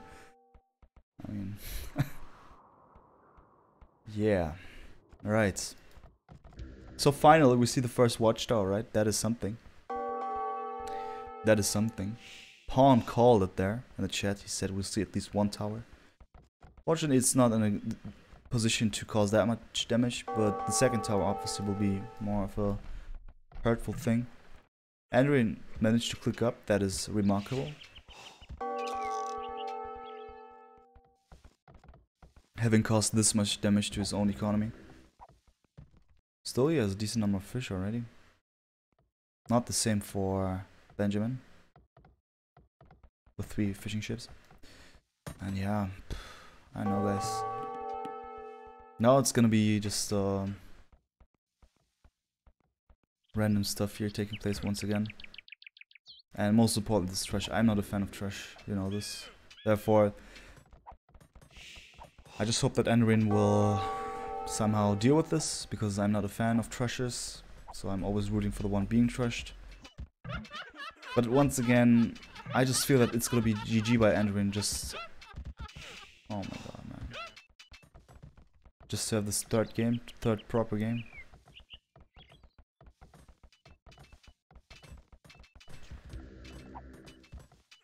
I mean, this game will go on until Andorin calls it a GG. Question is it going to be a GG, or does Andorin win this one? I don't know. I don't even know, guys. I like this tower. No.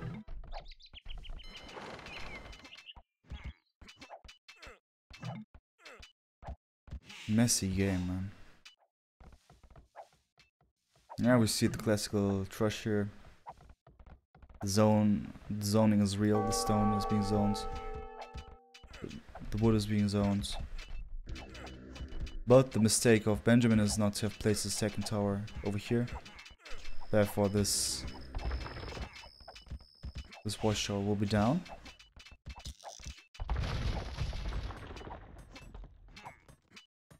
Yeah, so this is what we see here, guys. Just again, all villages going on, or I don't know even what they do. Meanwhile, though, Benjamin kind of playing it more seriously again, I hope.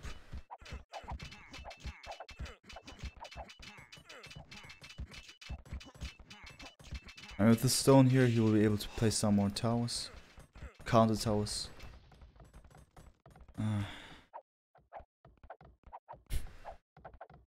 Well, guys, I don't know much to say about this one.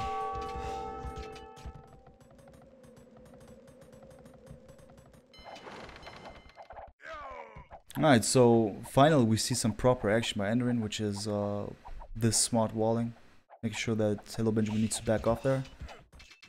And so far we gotta ask ourselves, is this trash successful? It has zoned this stone so far, and this wood. Still, Andorin has his option to go here.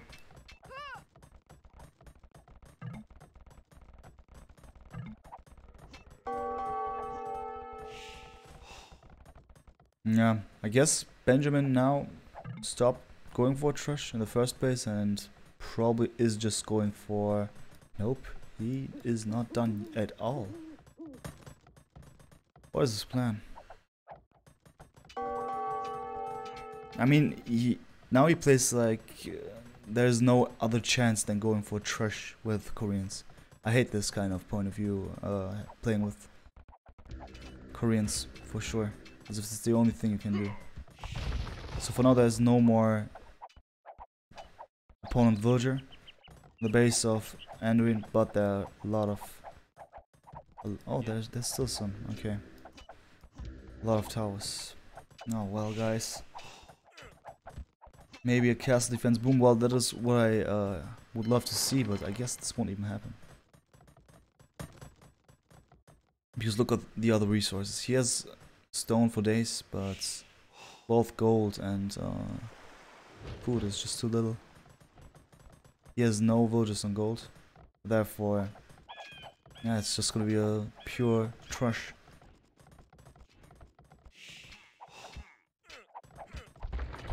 I wish we could fast forward a tiny bit more here, but unfortunately we can't, so we'll just go with this one. I really don't like it because it's not nice to cast, it's not too much happening, it's just, oh yeah, there's one tower and there's one tower. So the villagers are approaching, are they failing or are they winning? Oh, they're being walled off, well, what now? They just stand around idly, and while standing around idle, Andorin being able to put up his own defensive tower, so this is safe for now. Question is, where will Benjamin go? Will he go to the right hand side? Well, he will, but the question then is Andorin able to zone this one off in before? Well, it seems like that. So the question is, what now? Game has been stopped. Is it paused? I don't even know. I don't even know.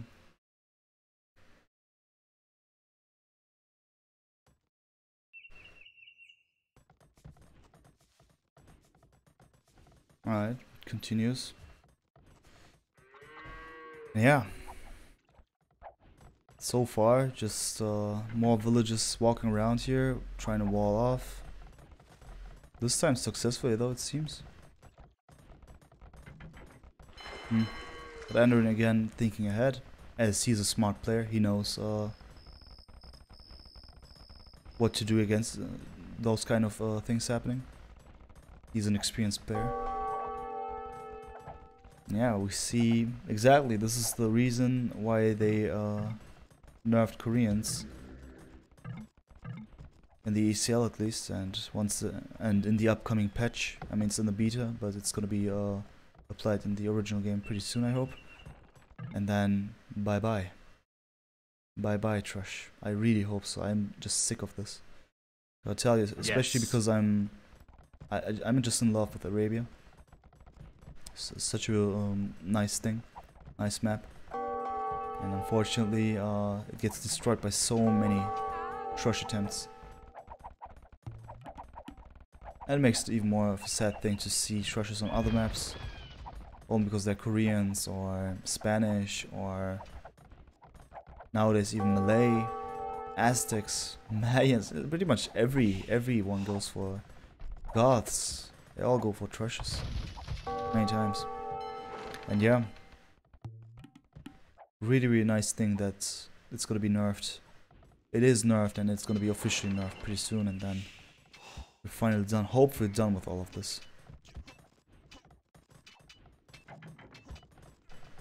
Influenza also said something really interesting.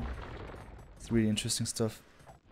As in, it's not even an immersive thing to go up there and put down towers in front of enemy bases. Where did this happen? We know about siege towers, that is for sure. We know about huge siege towers. I don't know if you're familiar with Iskandar, Alexander the Great. He was infamous for having those really extreme siege towers, right? They even had a top floor in which they could access even the bigger towers while going for the wall. They could even go for the top of the towers and stuff like this. So I get this, but towers like this, real towers dropping into the base of the enemies, well, then you could also argue, what about forward castles? That's also one thing, but especially with towers, what is this even? Imagine, in the medieval times there was fights in which only peasants went to the front and were chased by military units, and it was them being hit at while trying to build up a tower. So yeah, I don't know.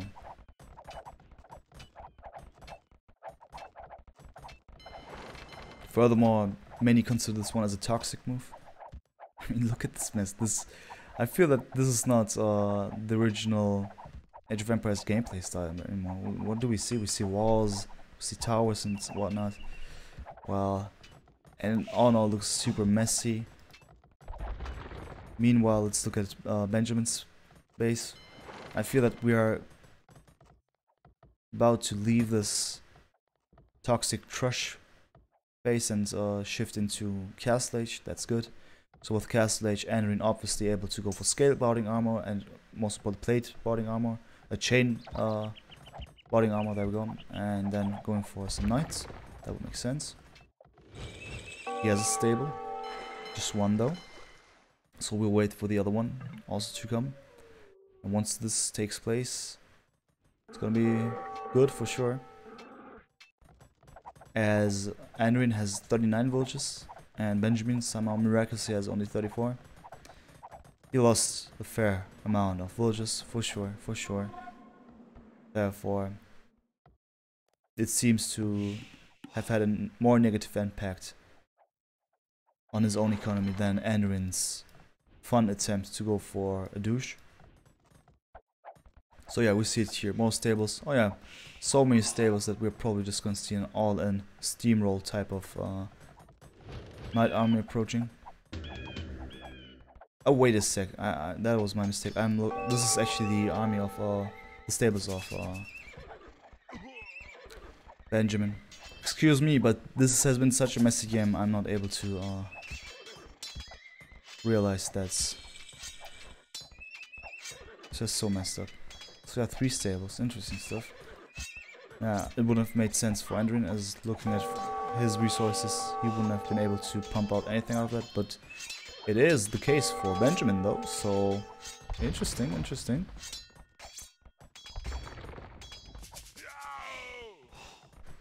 I mean, he has 14 fishing ships, that's really good. Benjamin. And going for knights certainly makes sense. Koreans have decent knights. Monastery incoming by... Wait a sec, this is also Benjamin, okay, okay. It's gonna be denied for now though.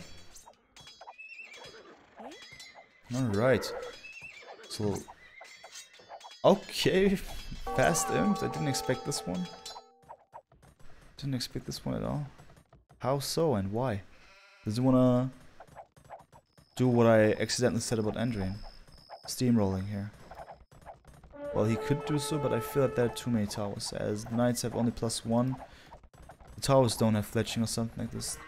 Good for him. But double monastery would make sure that knights only won't be effective, especially in a messy base like this. There are a lot of opportunities for the monks to hide when the enemy knights are approaching. So I guess Benjamin needs to do something about this. The castle would be nice. Then getting out traps. Let's see though, let's see. So far, Andorin is not in too much of danger, even though Benjamin has clicked up to Imperial Age. We'll see, we'll see.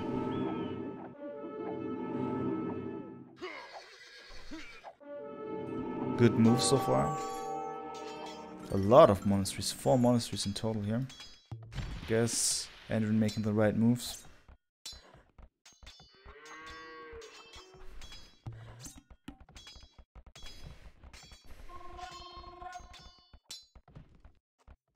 Looks good. I mean, looks really bad for Benjamin here. With just 1 monastery, it will be tough to defend this one.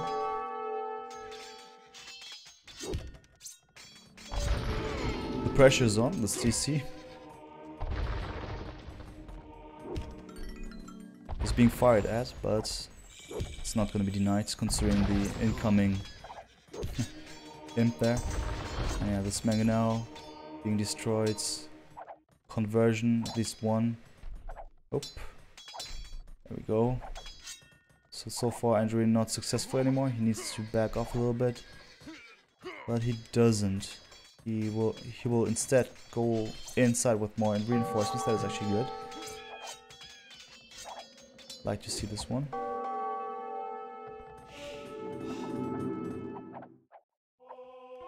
Of course, now it's going to be even more of a difficult thing for Andorin to get out of the space all the time, because the towers, the Korean towers, they get free upgrades, and there are no towers anymore, they are keeps, right?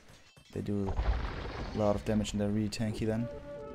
I thought it's a bit tougher for Andorin in his own base. A TC, forward TC. Interesting, interesting. Andorin's still applying pressure, but is it going to be enough? Because Benjamin could be rebalancing his eco with more TCs. There we go. And then, once he has some stability inside of his economy, he will be able to go for more tax. And then finally apply more pressure in Andorin's own base. Villager count, it's 59 to 27, so Benjamin is in a lot of trouble there. I don't think that he has the economy to do anything here. I believe that after those knights, there's not going to be much of possibilities to do anything. Huh.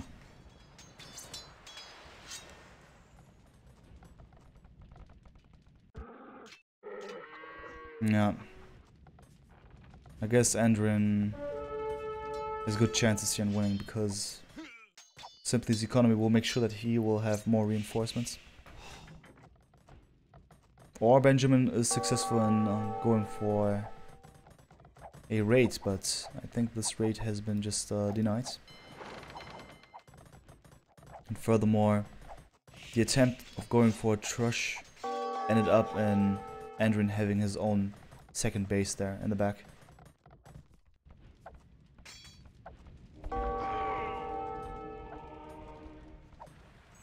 Alright, Pawn says only if you walled in time. Well, walling could help Benjamin for sure. Chartling. And then just getting up his eco. I'm not sure if this is gonna take place, as it feels somehow a bit too late here.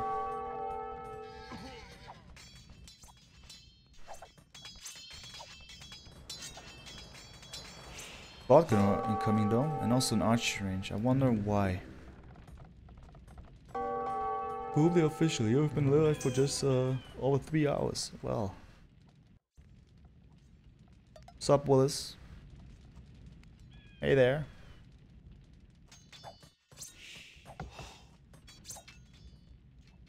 Drink water, man. I believe that this is also gonna be some kind of like ATST. This stay hydrated bot basically trolling me as if I don't drink water, man. And I am I feel provoked enough to mention this every time it pops up. It's my fault, I guess. And we see archers. Maybe Benjamin wants to go for some arbalists, but with which kind of eco does he want to do so? Just being dead honest here. Look at the difference between virgin numbers here. 68 to 35. That's exactly double now. 70 to 35. Wow. But no, also Andorin has relics. Furthermore, fishing ships just in favor here. Also double the amount. Even though he's losing some here. Yeah, he's losing some. It's not gonna be that much of damage though. Just gonna be the question concerning the base here. It's gonna be late game. It's a messy base to go for more farms. Also, there's not enough wood left anymore. This will go for another 30 minutes or so. Let's see though. So far, we see that Andorin is just making sure that he stays there where he is with this forward castle. Therefore, it's gonna be tough for Benjamin to get out of the situation because, like I said, with which kind of units or what military will you use against this? So yeah, monks in siege, lovely thing. Those knights won't be able to do anything. Therefore, I actually like this attempt to go in with archers, as they can snipe off monks pretty easily.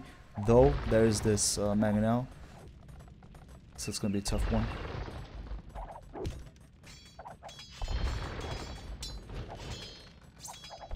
Actually, I was going to say Andorin will call it GG in the beginning because of this failed douche, but it was all just casual and whatnot.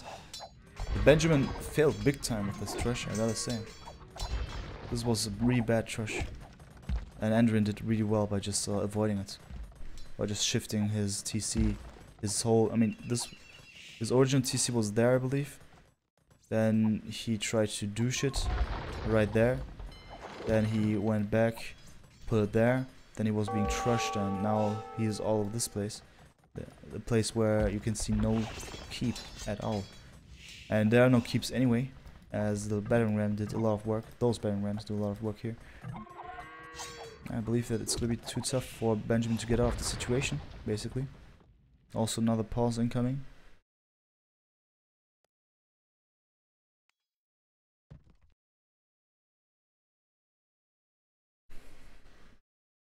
A lot of stone also being collected by Andorin, so we're gonna see more castles step by step.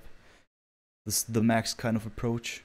Also nice numbers of tarts. But yeah, the max style is basically getting rid of this TC, putting a castle there, then getting rid of this market, putting a castle there, and so on. And it works if he keeps applying pressure. If he doesn't do it in a foolish way, should be working. Especially now, it's just easy to do. Benjamin has no kinds of siege or whatnot, therefore That'll be fine. So what's the deal here? They're still in game. Nothing happens. I didn't lose connection. I'm alive. You're alive. Stop, guys, man. Stop it. Stop it, man. I am drinking water, man. I've just finished a whole bottle, and I'm not talking about those baby bottles. I'm talking about a proper 1.5 liters bottle, okay?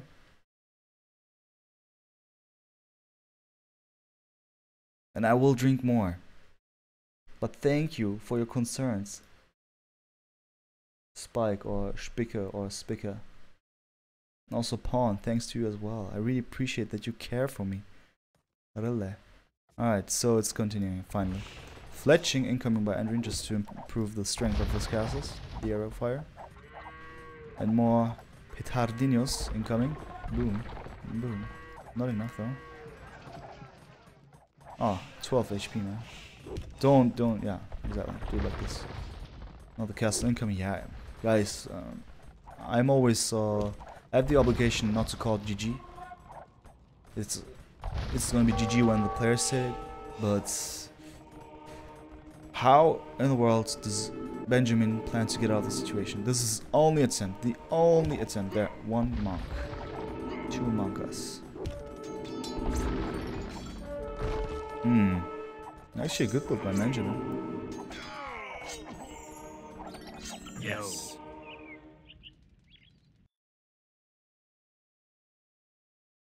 You're overhydrating. Oh man.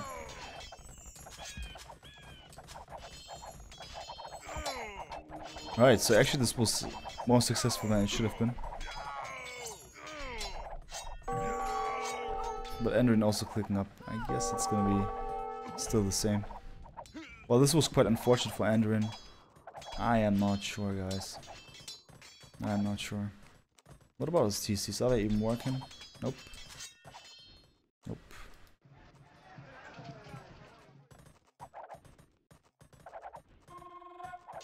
Nope, nope, nope. Not too much is happening here.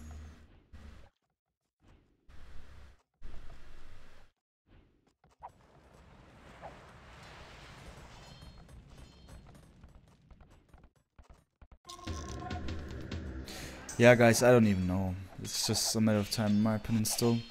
Well, Benjamin did really well with this fight.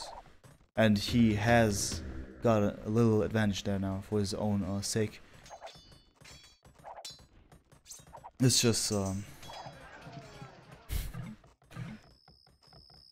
yeah, let's see. He's struggling with his resources. He bought wood. That's never a good sign, buying wood there.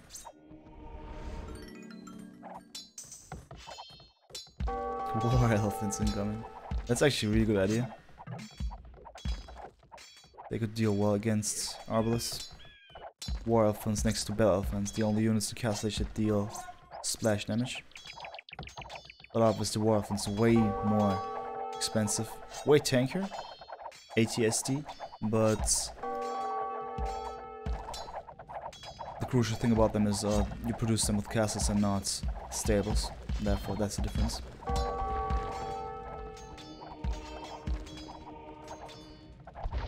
So yeah, actually Benjamin is still not done yet. Yeah.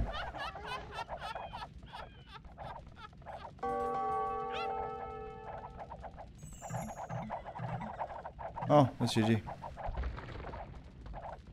Cool. Yeah, well, at least they had fun, right? At least they had fun. And in the end, it turned out to be a good game again. I mean, it was not difficult to make it a better game than in the beginning. I found it funny what Andorin did. Then it just became a bit tedious here and there. But all in all, I'm happy that I'm alive still, because I didn't dehydrate. And yeah, so just for the sake of correctness here, updating the score one last and final time here. Score on the left is gonna be 2. Andorin won this one, so congrats. Also gonna say Congrats. GG's. And yeah, guys, don't think it's over yet. Don't think it's over yet. While weekend Smackdown is over, I am about to continue because in 20 minutes we will have Legacy of the Hunts, as far as I can tell. Let me see about this one to be super sure. So we had 2 games already, and let me just see about this. Maybe they just moved the time or whatnot, but I believe there was 1 game in 20 minutes. Let me see. And while look about that, just for information. So this was Weekend Smackdown. This is something that we organize here every week, and this is a casual tournament, which means it's a 1-day tournament. You saw it here. I started a couple of hours ago, and now we're here. We're done with the tournament. Always looking forward to seeing more players, because we either go for round robins or we go for round of 16. There we go. And while all of this is possible, just for information, you can all participate. You just need to have the right requirements, which is most of the times just being less than 2k3 elo wise. And yeah, just come here, come over, have some fun, and join us. You can win Woobly Premium, and yeah, it's also a nice experience for you, I assume, as players then, to be casted here on Woobly Official. Furthermore, you get this tournament feeling. It's a bit different than in random games and stuff like this. It's always a little bit different then. It's more of a try-hard situation, and we're gonna do this every week. So that's the plan. So we've been doing this for 3 weeks now, including this session, and most likely on next Sunday we're gonna have the next weekend Smackdown, and this time it's gonna be with Willis again. He will cast it for sure, and I'm sure we will have a good time there. And yeah, guys, so for the weekend Smackdown, I think that's it. I'll just go back here. And yeah, let me see about the calendar of AoE Zone, and we are about to watch, indeed, Hera versus USR Whoop in about 15 minutes, guys. So if you are into Legacy of the Hunts, you're at the right place here, because I am going to cast this game. Therefore, I will not even turn off the stream. I'll just tune in some music, just update some scores and whatnot, and we'll be able to continue in 15 minutes. What you say, guys? Is that the plan? I think so. And therefore, I hope you had some good time. The ones that want to leave now, thanks for watching. And for the others, stay tuned, because we're going to continue right away with the Legacy of the Hunts, Hera versus USR, aka Whoop. And this is the part of the final stage, so we got some real good players. Hera obviously being one of the more experienced players in this tournament, as well as we got Vivi, Jao Fan, MBL, Comtan. We got Tato, Viper, Black Mamba, Yo, Zuppy, all of those guys now on the final stage. And yeah, right now we are about to watch Hera vs USR. It's gonna be best of 3, and Huns War in Arabia. Some might say, oh, Huns War Arabia. I don't think so. I don't think that you have the permission to say something like this. I think with the Huns, we have some very versatile gameplay to expect, and especially with good players, obviously some spectacular stuff. Therefore, guys, 50 minutes now, 40 minutes now that I had my monologue over here. Stay tuned. I'll be here. I'll just mute myself for a second just to prepare everything, and then we're gonna start. Alright then.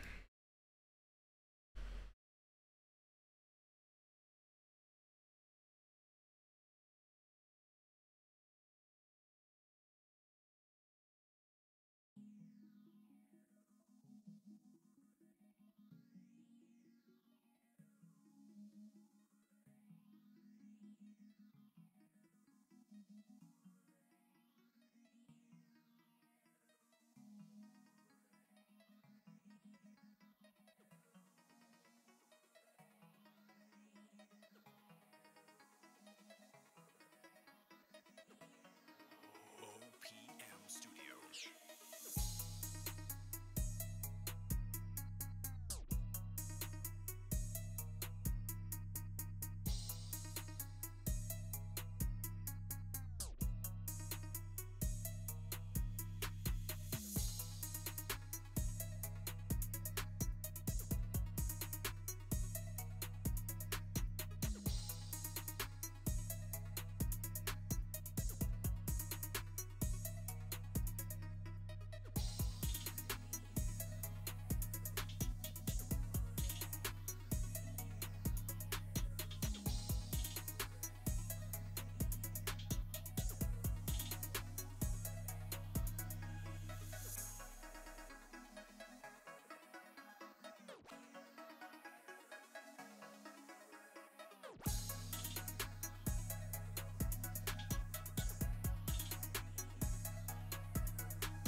Studios.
Alright guys, just for your information, I will just quickly restart the stream without any delay. I'll just click on offline and online just right now for information.